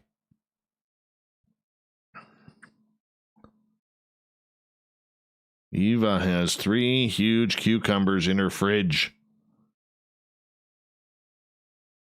I like a good cucumber. I like eating cucumber. You know what's great? Try this. Here's a Dave recipe for you. Slice up your cucumber.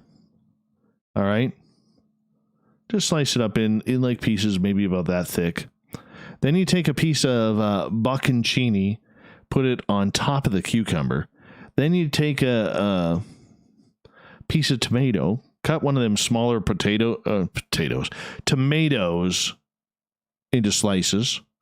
Put that on top of the bocconcini. Cover it all up with like a nice vinaigrette, and then sprinkle a little bit of oregano on top. Hey, Grendel, thank you so much. I'm telling you, that's a good meal. That's a good meal. Healthy, too. I eat that a lot. Pig out on them. I know you clapped, Cherie. I was just bugging you. When's part 2 coming out? When's part 2 coming out? I need to know. I've actually had a lot of people asking me about that. And once again, thank you again, Grendel. You are amazing. Thank you.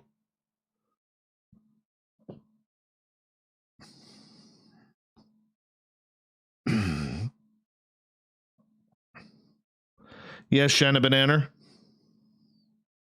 Bocconcini. B-O... I forget how it's spelled. Too late. You can milk a sea cucumber. It looks really, really familiar. That's how you spell it. Thank you, Sandra. Hi, Sandra. Hi, Sandra. Hi, Sandra. Bocconcini is how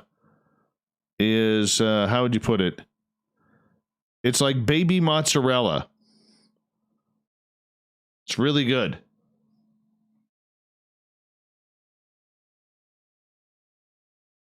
I like cucumbers. Feta cheese in the fridge. Feta is good too. Love myself some feta cheese on a good salad. Oh yeah. Let's go for June. Okay, Cherie. Let's do it in June. Science Bob is like, when's that part 2 coming out? What is what, Moonstone?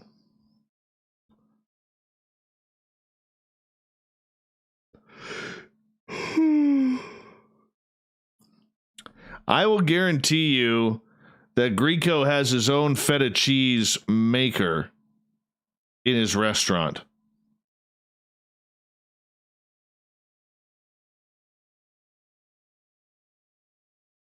$45 seconds. Thank you to Grendel and Shanna Banana for the super chats tonight. Really do appreciate it. We got about 35 seconds before we get going here.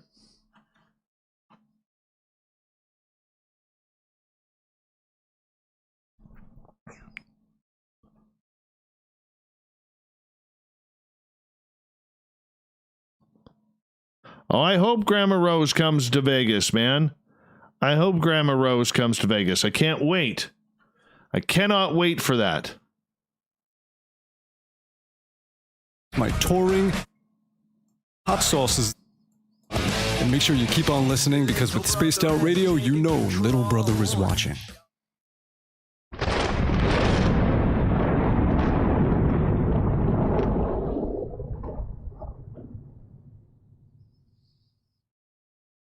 All right, here we go. We rounded third. We're heading for home tonight on Spaced Out Radio. I am your host, Dave Scott, sitting in the captain's chair of SOR headquarters. Thank you so much for tuning us in. I want to remind all of you that if you've missed portions of this show or others, you can check out our free archives by going to youtube.com/Spaced Out Radio. Do me the favor, hit that subscribe button. Our website, spacedoutradio.com, where we have a plethora of features for you, including rocking out to Bumblefoot and reading up on Captain Shirk's SOR Newswire. And you can follow us on Twitter if you haven't already, at Spaced Out Radio for the show, and my personal handle, at Dave Scott SOR. Speaking of the news, let's get to it, shall we? Here we go.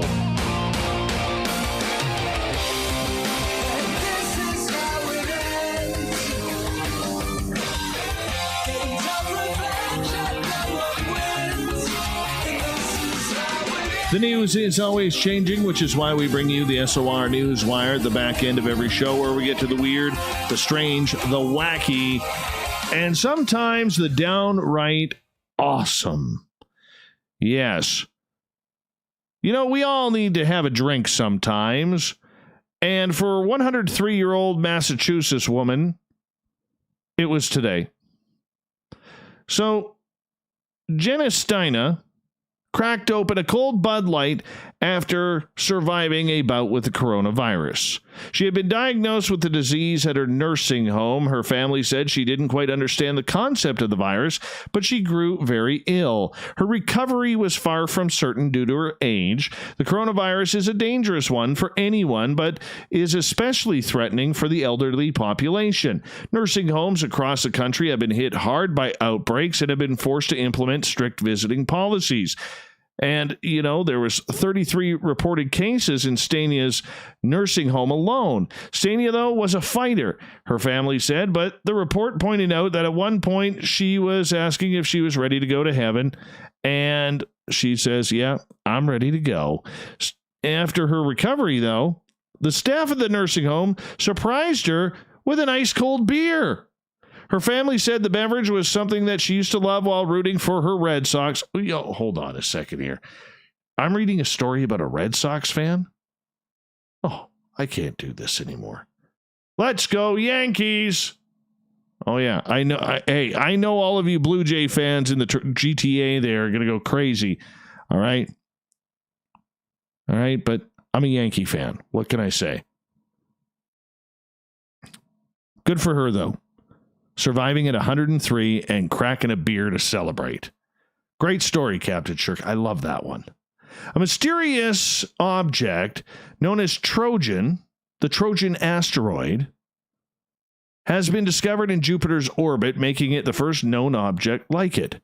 The object, known as 2019 LD2, has a comet-like tail made up of gas and dust. It was first observed by the University of Hawaii's Asteroid Terrestrial Impact Last Alert System, otherwise known as ATLAS, back in June of 2019. 1 month later, an additional set of observations by ATLAS strengthened the case that this could be a Trojan asteroid. In April 2020, when it appeared, additional routine ATLAS observations confirmed it still looked like a comet, which indicated to researchers it's likely been continuously active for almost a year.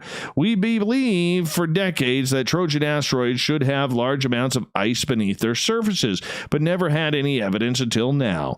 ATLAS has shown that the predictions of the icy nature may be well correct, as says Alan Fitzsimmons, who helped identify the object. Earth has one Trojan asteroid, as Neptune has dozens, according to the release.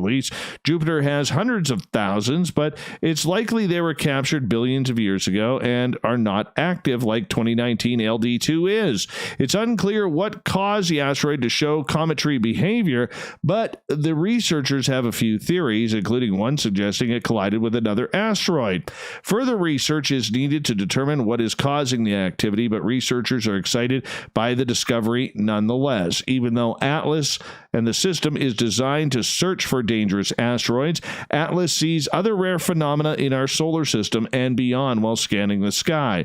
ATLAS project co-principal investigator Larry Deneau added, "It's a real bonus for ATLAS to make these kinds of discoveries." You know what I don't like about this is they can get those far-off pictures looking beautiful, whether it's through overexposure or whatever it is.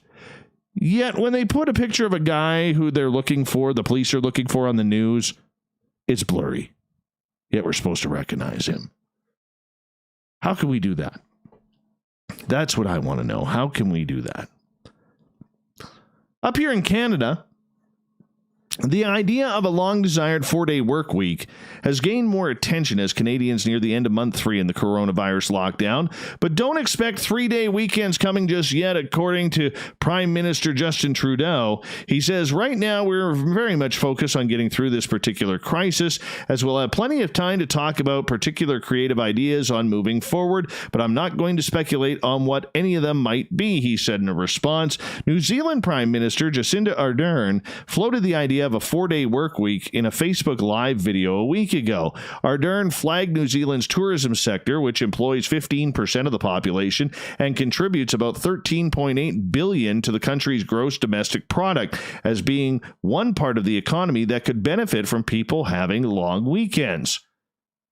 Similarly, in Canadian tourism, it plays an important role to the economy as well, where it's valued at $102 billion a year. Pre-COVID-19, it was the country's fifth largest sector, outpacing telecommunications, mining, and employment of 1.8 million Canadians.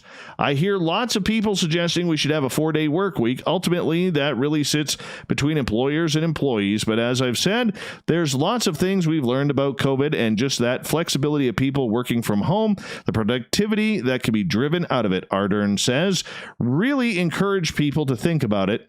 If they're an employer and in a position to do so, to think about whether or not that is something that would work for their workplace, because it certainly would help tourism all around the country. The status quo work week, Monday through Friday, 9 a.m. to 5 p.m., roughly dates back to the Industrial Revolution and the Ford Motor Assembly line of the early 1900s. In June of 2018, nearly 70% of Canadians say they would prefer working a 10-hour day, 4 days a week, rather than 8 hours a day at 5 days a week. The House of Commons in 2016 contemplated a 4-day work week for MPs to better manage their workloads, though it never came to fruition. Canadian business owners, they're way too greedy for that. Way too greedy. They'll figure out a way to work their employees 12 hours a day instead of 10.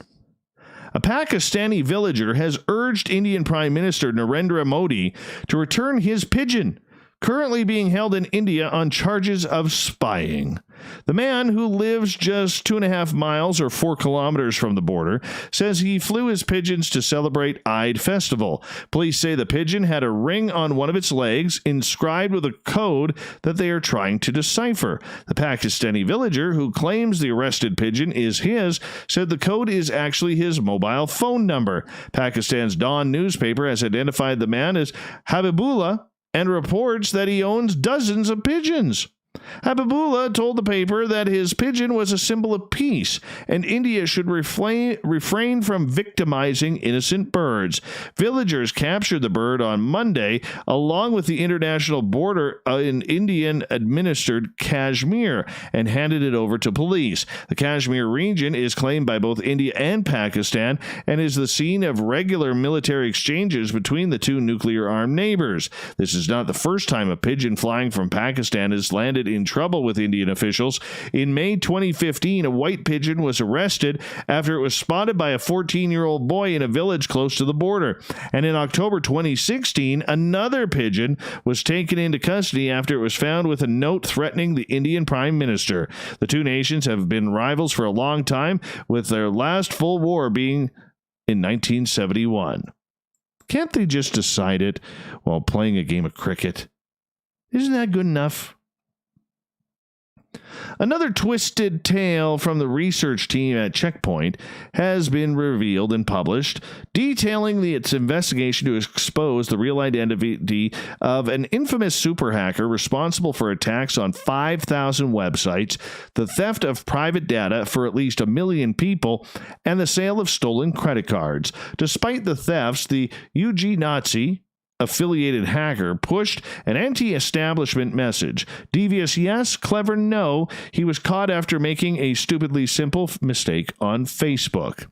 You'll likely have seen some of the hacker's coverage, perhaps his claims to have stolen private medical records for more than 1 million citizens in New Zealand, or his hacktivist attacks on dozens of government websites in the U.S. and elsewhere. The hacker focused on social injustices and pushed anti-government sentiments, but beneath the surface, there was a material financial gain as well. Meet Vanda the God, a self-publicized super hacker who has set himself the target of hacking 5,000 websites and almost got there. His 4,820 scalps were mostly in the U.S. and mostly governmental, but he also attacked private companies and academic institutions with targets in more than 40 countries. The hacker's Twitter account housed a tally of those scalps. It had been quiet since November. We started the entire research process after we received a request from one government to assist with finding his real identity. Checkpoint Lodum's Finkelstein says, the more he expanded his activities, the more we could see him developing new capabilities and showing interest in new hacking fields. He was obviously pleased with his skills he acquired and made sure to boast about his dubious achievements on Twitter, Facebook, and any other platform. There is clearly a hacktivist theme to Vanda the God's activities. He defaced a Brazilian government website with the hashtag Pray for Amazonia as a response to the burnings of the Amazon rainforest, Checkpoint explains, but there is more mercenary elements as well.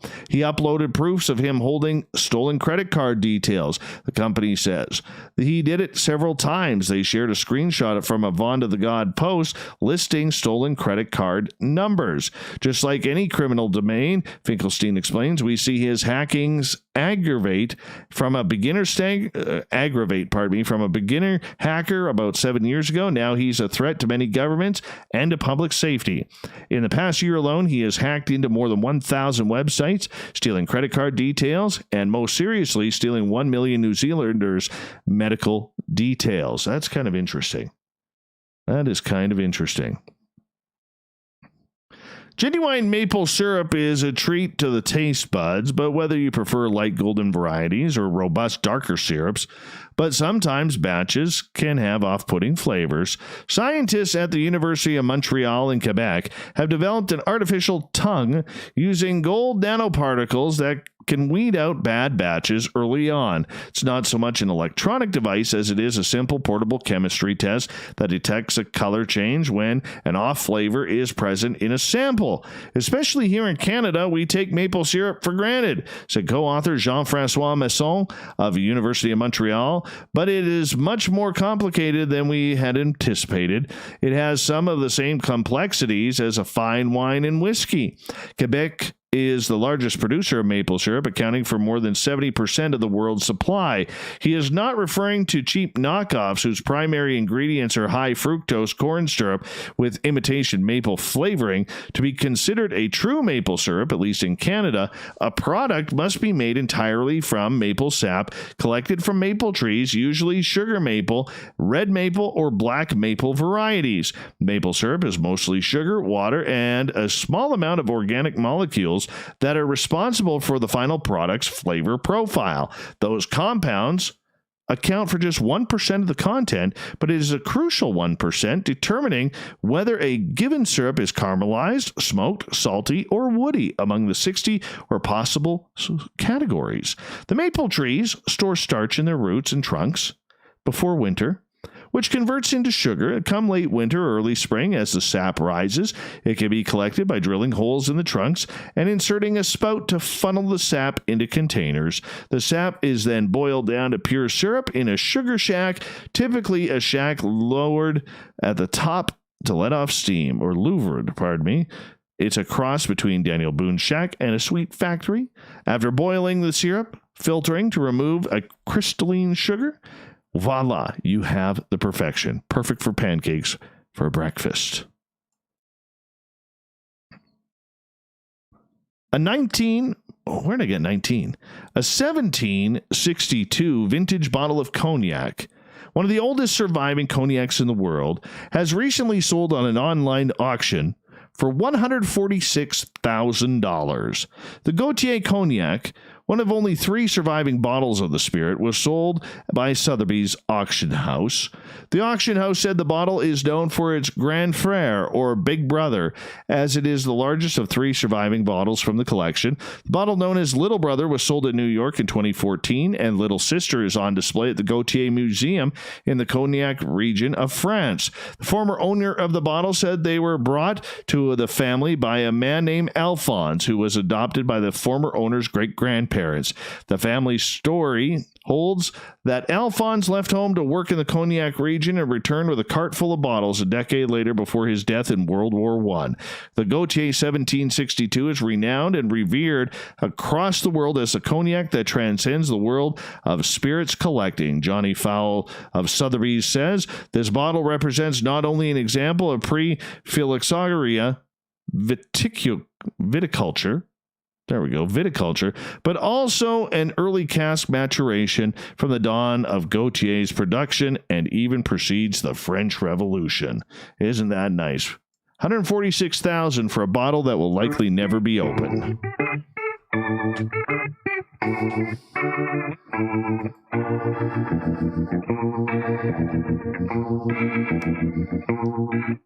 Thought of the Day happens every night at this time, where we ask a question on our Facebook and Twitter pages, then read your responses on the air because we love the audience participation around here. It's an ugly clown tonight, Marty. Ugly clown. Today's Thought of the Day is as follows. If you had a close encounter with Sasquatch, what would you do? Start with Nathan. Be nice. I always wanted to meet one. They seem like nice guys. I hope I have food on me at the time. Better yet, let's share a beer. Marty. I would be as polite and friendly as possible to Sasquatch while quietly soiling myself. Shanna. I would like to think I'd like to try to speak telepathically with Sasquatch while sending out innocently curious and friendly intentions, all the while looking for any lights and signs of UFOs, but mostly I'd like to be just shocked and left open mouth. Barther. I had a close encounter with an 8-foot-tall creature near Kokanee Lake, BC. Nice area, by the way, near Creston there. It was a majestic beast that I waved at, and he waved back before running off with his limbs flopping all over the place. He will forever be known as the Coke Squatch. Graham, bribe them with bananas and apples, then run. Benjamin, don't throw rocks. One moment. What the heck does Siri want? I didn't say the word Siri. Oh, she needs to quiet down. Anyways, Marie, squat down and not make eye contact. I saw gorillas in the mist. Antisocial moth. Another encounter? Maybe this time I'll toss a Nanaimo bar its way. Oh, Nanaimo bars. Carl, ask him to take a picture of me to prove I'm real. Oh my gosh, Carl. I think you're real. Or not. Chip, I would try to seduce him back to my condo. You know what they say about big feet. Oh my goodness. Lisa, yield the right of way to Sasquatch. Peter, bring him back to my house, go for a swim, cook some Greek food, drink lots of ouzo. Oppa! Oh, I want to be there for that party, man. I want to be there for that party. Let's see where else we're going here. Allison, first thing I'm going to do, check him for ticks.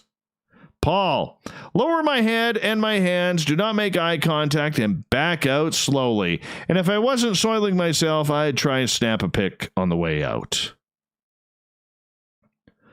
Bob, I hope I know where the wet wipes are. Coral, probably stand totally still, mouth open, and marvel at having my belief in them confirmed. It would be an awesome experience. Cindy, eek! Offer them some coffee. Gary, I would get a good clean picture of it. You couldn't pass your beard, Gary. Olaf, I'd offer him a beer. Serena. Oh, no, she doesn't have one. She's just saying whatever. Sebastian, ask him if he would take the COVID-19 vaccine. Oh, my. Matt, cable guy Matt, I'm calling you, Dave. Good. Because I want to go see it too. Captain Shirk. Shoo, shoo, shoo. Go away. Go away. Get out of here right now. Go away, you big hairy beast. Get. Sounds like her last date. Penman. I've seen 3 of them in 3 different locations. I want to see them again. You're in their territory. And finally,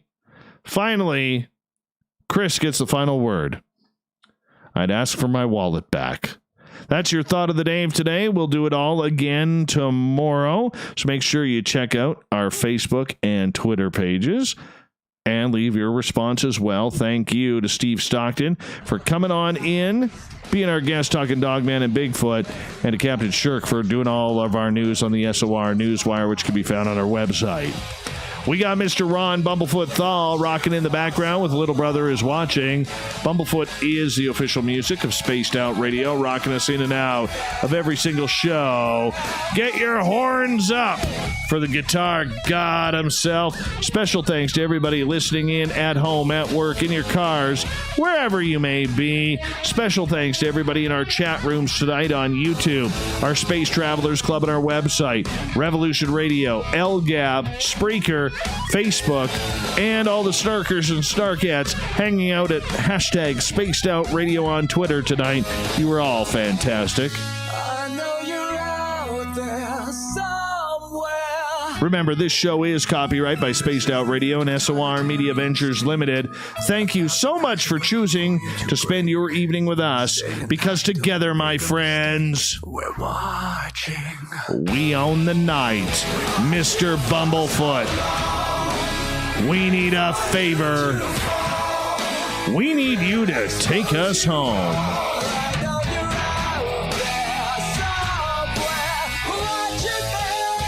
We may be docking the Woo train for the night, but your ticket never expires. Your seat is always available.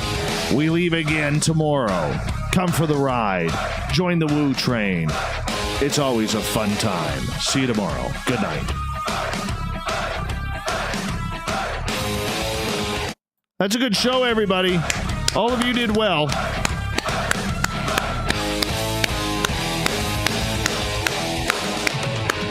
Good job, everybody. Good job tonight. All of you.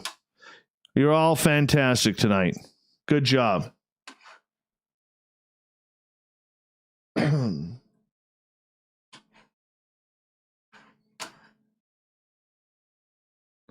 You should all be proud of yourselves. That was good. That was good audiencing tonight. Very solid audiencing tonight.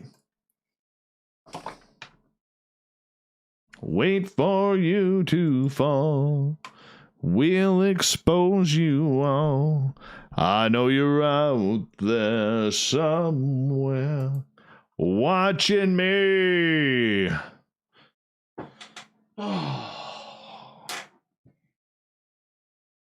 Shut that down. Sundown, you better take care if I find you've been creeping round my back stairs. Come on, little Gordon Lightfoot. All right, let's get this show downloaded.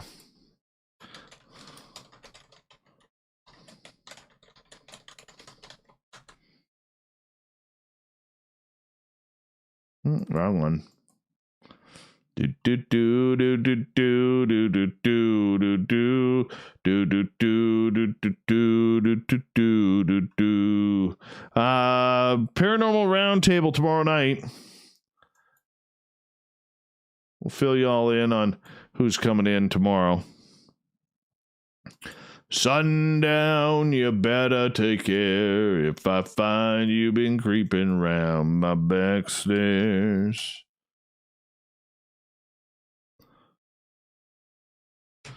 Sometimes I think it's a sin when I feel when I'm losing or winning when I'm losing again. It's about sitting on his home on Gabriola Island near Vancouver Island, getting bugged by people about his music. Sometimes I think it's a shame when I get feeling better when I'm feeling no pain. My two favorite Gordon Lightfoot songs would be Sundown would be number one, and then The Wreck of the Edmund Fitzgerald. That is an amazing song.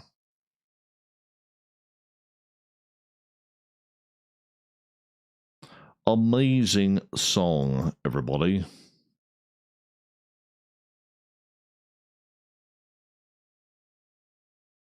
Good night, Zenzer.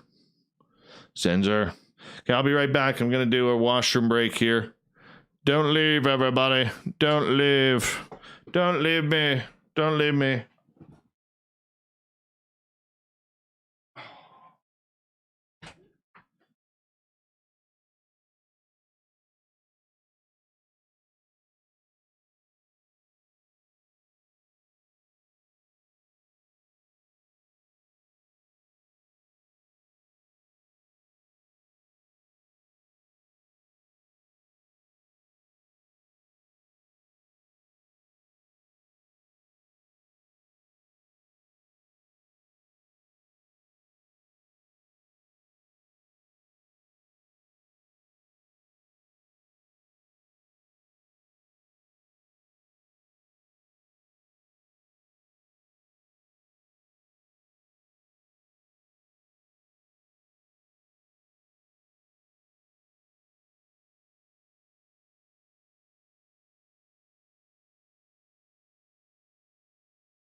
All right, I'm back.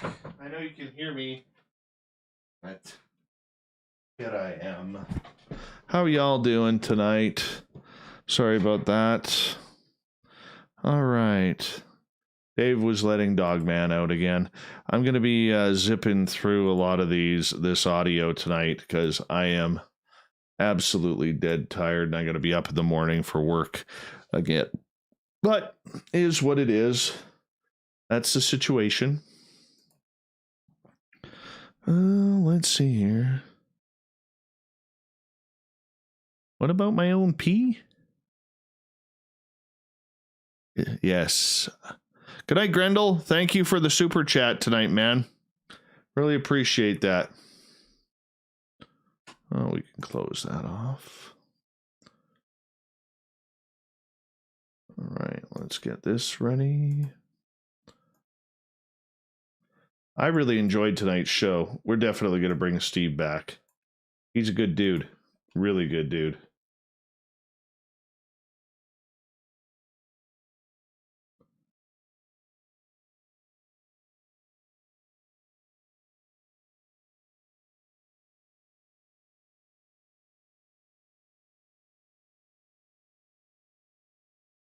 I hope to. I will power sleep tonight. I am so power sleeping tonight.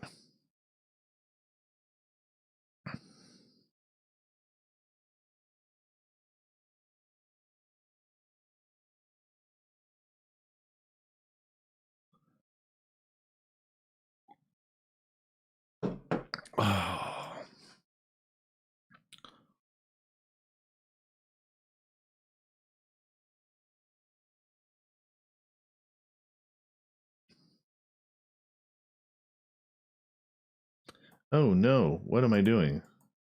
Oh, there we go.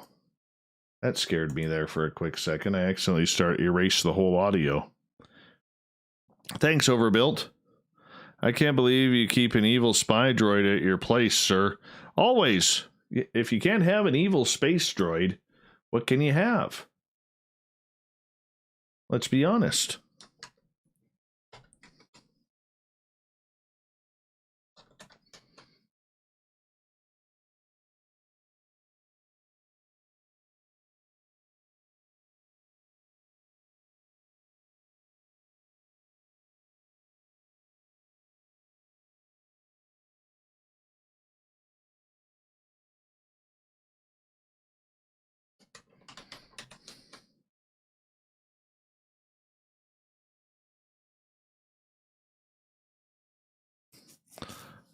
Good night, Shanna Banana. Good night. You have a great night.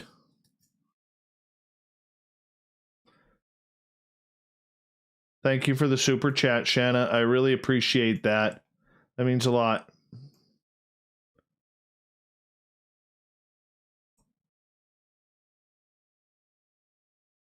Oh, Spookles. Don't worry about that. That's stuff I always have time for. Do not worry about that whatsoever. Whatsoever, buddy. I do have to, did I cut that off? What the heck did I do here? Undo. What the heck did I do here? Oh, that's why. Copy.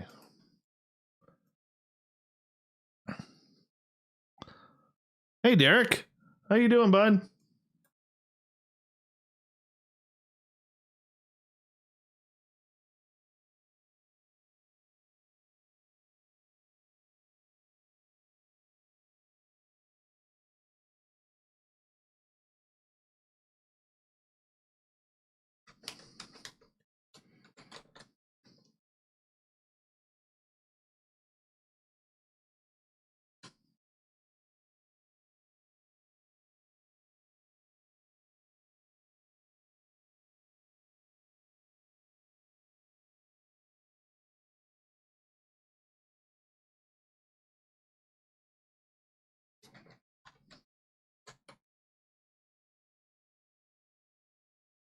Good night, Cherie. Have a good night.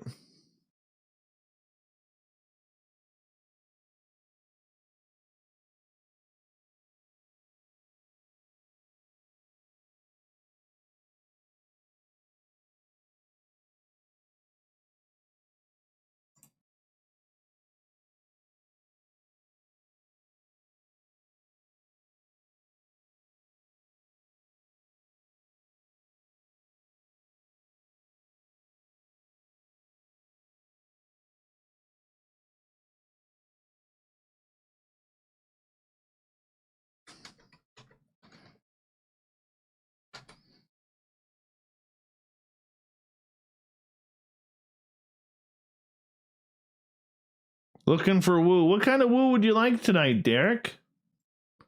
We can woo a little bit.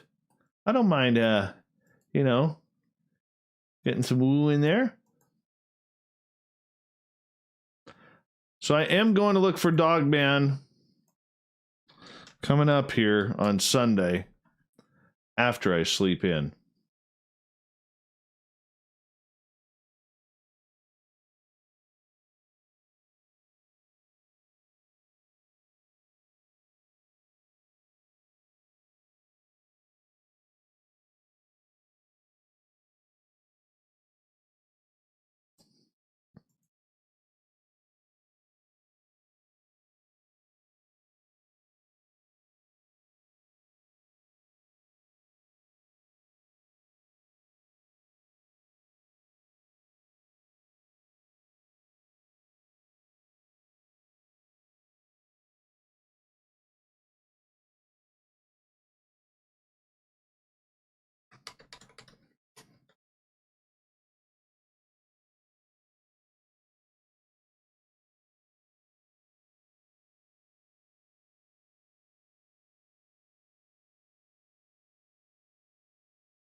Oh, I will be looking for that.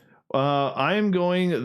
This incident that happened a month and a half ago happened on an acquaintance's, a person I know in town, his backyard, about, I'm going to say about 10, 12 miles from where I am right now. If that, maybe 10 miles from where I am right now. And he had the first sighting in like October, and then the latest one about a month and a half ago. And says there's some other strange stuff that he will talk to me about at the time or when we go over there. And so gonna head on over there on Sunday.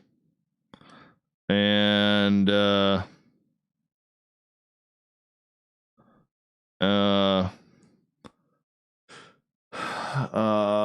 then see if we can make that happen and see if we can make some sort of contact with that. I'm looking for footprints. I'm looking for anything. He lives in an area where there is there's a long trail that leads to the mountains way in the back. And so he believes that these Dogman-like creatures, he also, in his property, gets a lot of cougars and a lot of bears. And he believes that these Dogman-like creatures are using that trail for whatever reason that they deem necessary to move in between the mountains. And so that seems like a pretty interesting theory. And so we're going to go check it on out and see what we're able to find. And hopefully we find something. I talked to Butch Wachowski about it today. And Butch was like, well, just be safe. And I'm like, okay. So what had happened was, if you didn't hear that part of the show, he was calling his dogs to the house, and he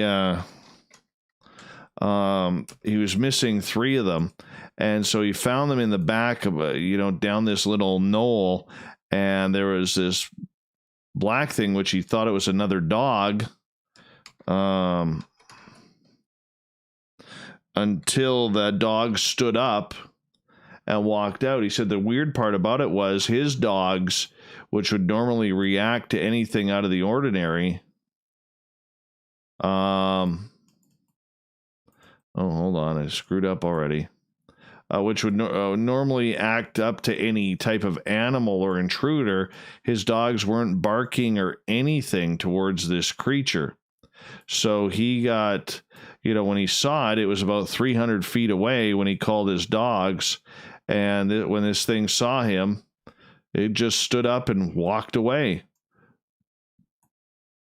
So we're going to go check it out. I mean, what's the worst thing that happens? Nothing is there. Wouldn't be the first time. But if you don't go check it out, you just really don't know. So that's what we're doing. We're going to check it out.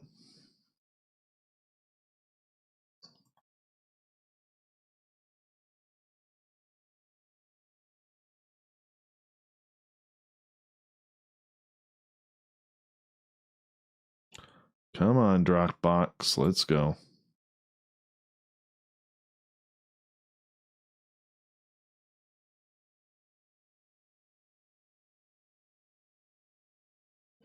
All right, that one's going.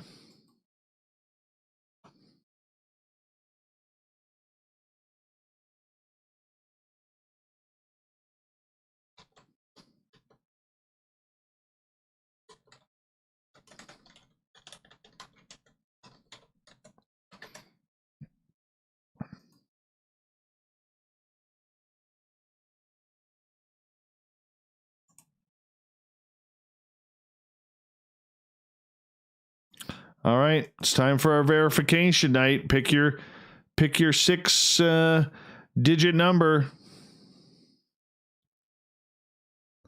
What is your 6-digit number for tonight?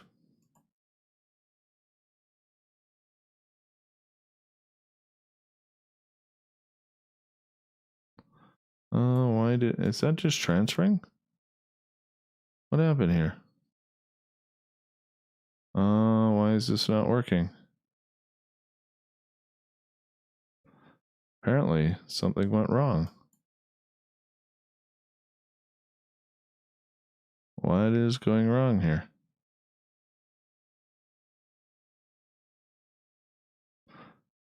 No, I don't want that to happen, Derek. I do not want that to happen.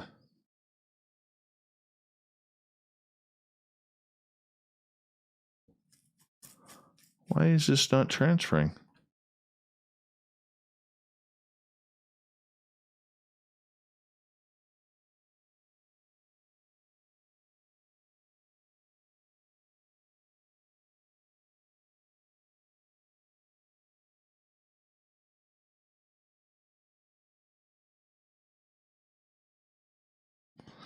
Let's try this again. Let's reload.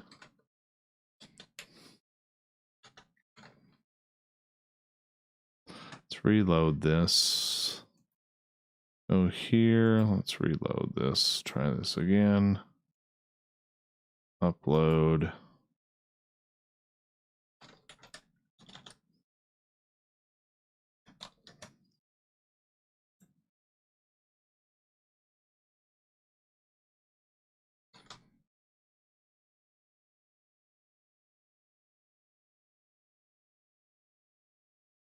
There we go. Let's get our verification code here. 191227. 191227.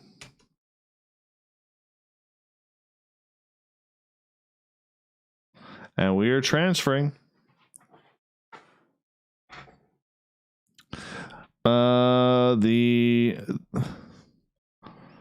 The 6-digit code is to transfer the files over to the radio station.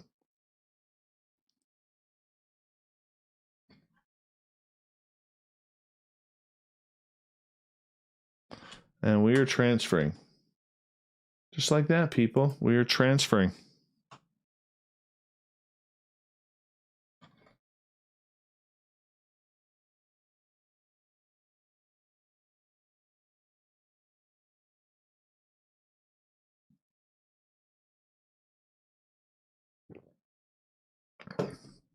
Mm-hmm.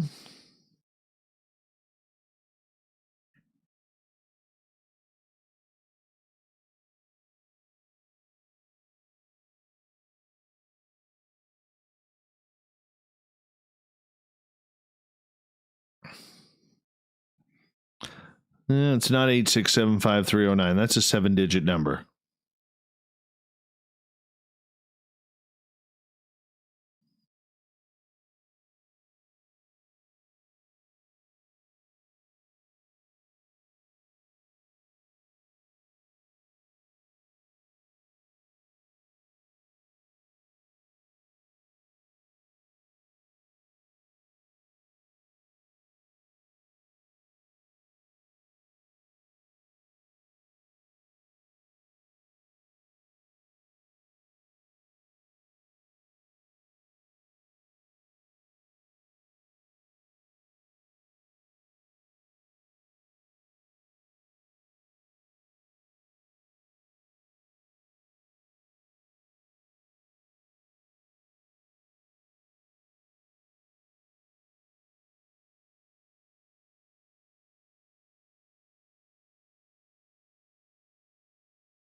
Make sure this is going smoothly.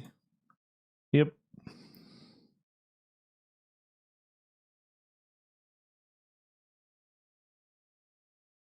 I always hated that song.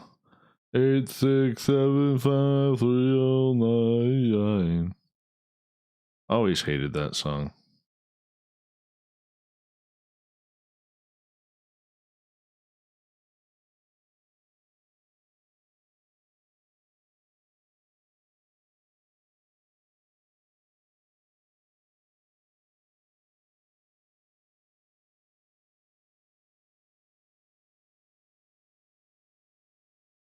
Good night, Chris Mo.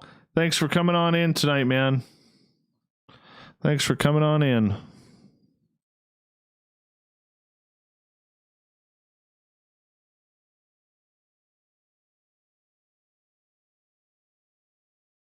Eva is eating M&Ms. I'd like to eat some M&Ms right now. Not gonna lie. I would love to eat some M&Ms. Even the shitty brown colored ones.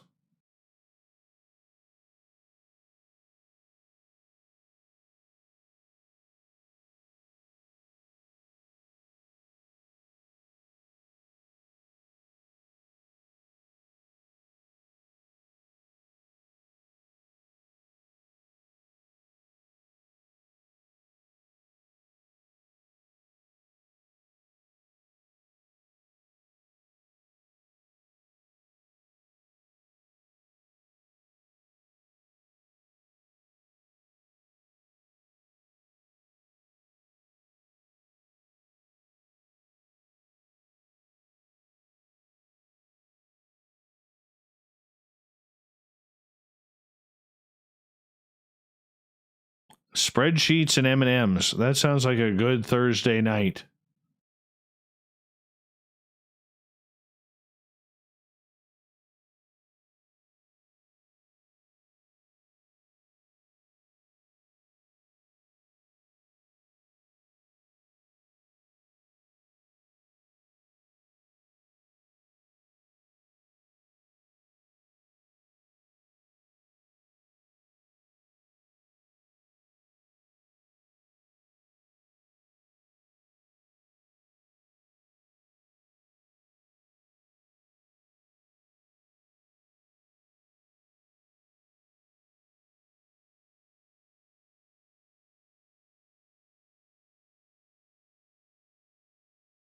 Wow, Fap.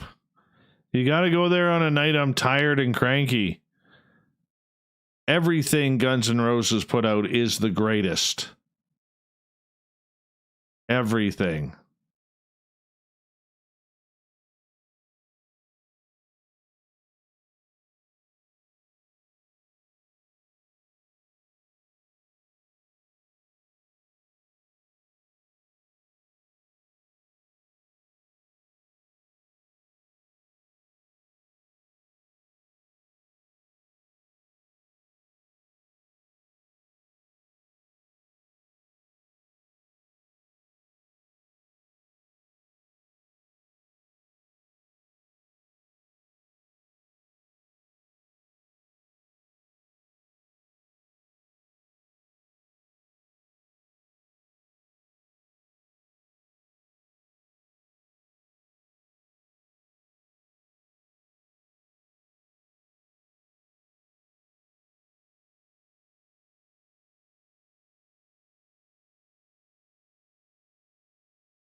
Well, I can't believe Dropbox is actually finished before we transfer tonight.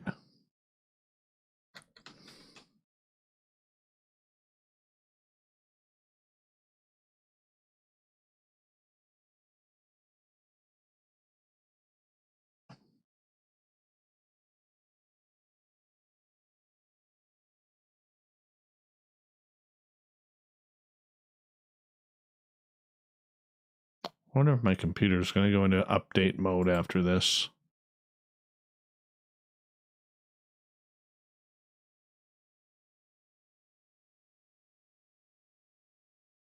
Oh, Derek, if you're still around, that's serious woo word bound. Serious woo word bound for tonight, the round table.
Good night, Rob. How do you figure FAP? Axl Rose is considered one of the greatest frontmans in rock and roll history. He's number 2 to Freddie Mercury.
I like Guar. Guar is funny.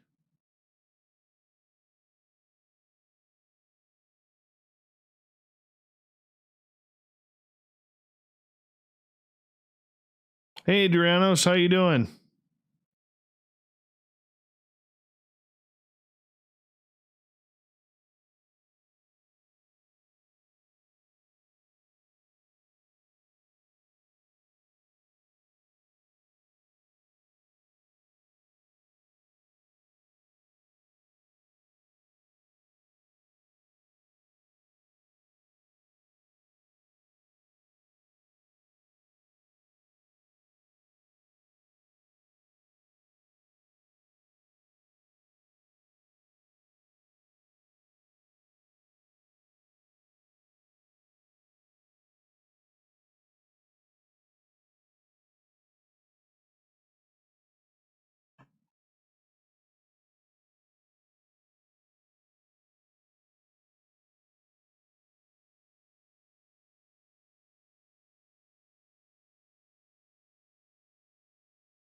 Oh, yeah. I forgot Dave Schrader lives in St. Louis.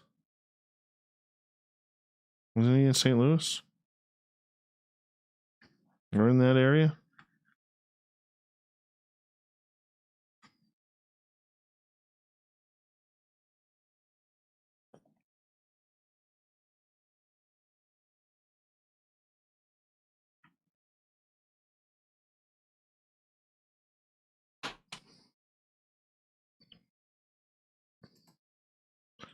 All right, let's see if this actually went through. Successful. Everyone, my downloads are done. SOR Roundtable, I apologize. I am just so tired right now, guys. I will let you guys go for tonight. And thank you so much for a wonderful show and for being here and supporting what we do on a nightly basis. Thank you from all of us here at Spaced Out Radio. We're going to do it all again tomorrow. So have a good night.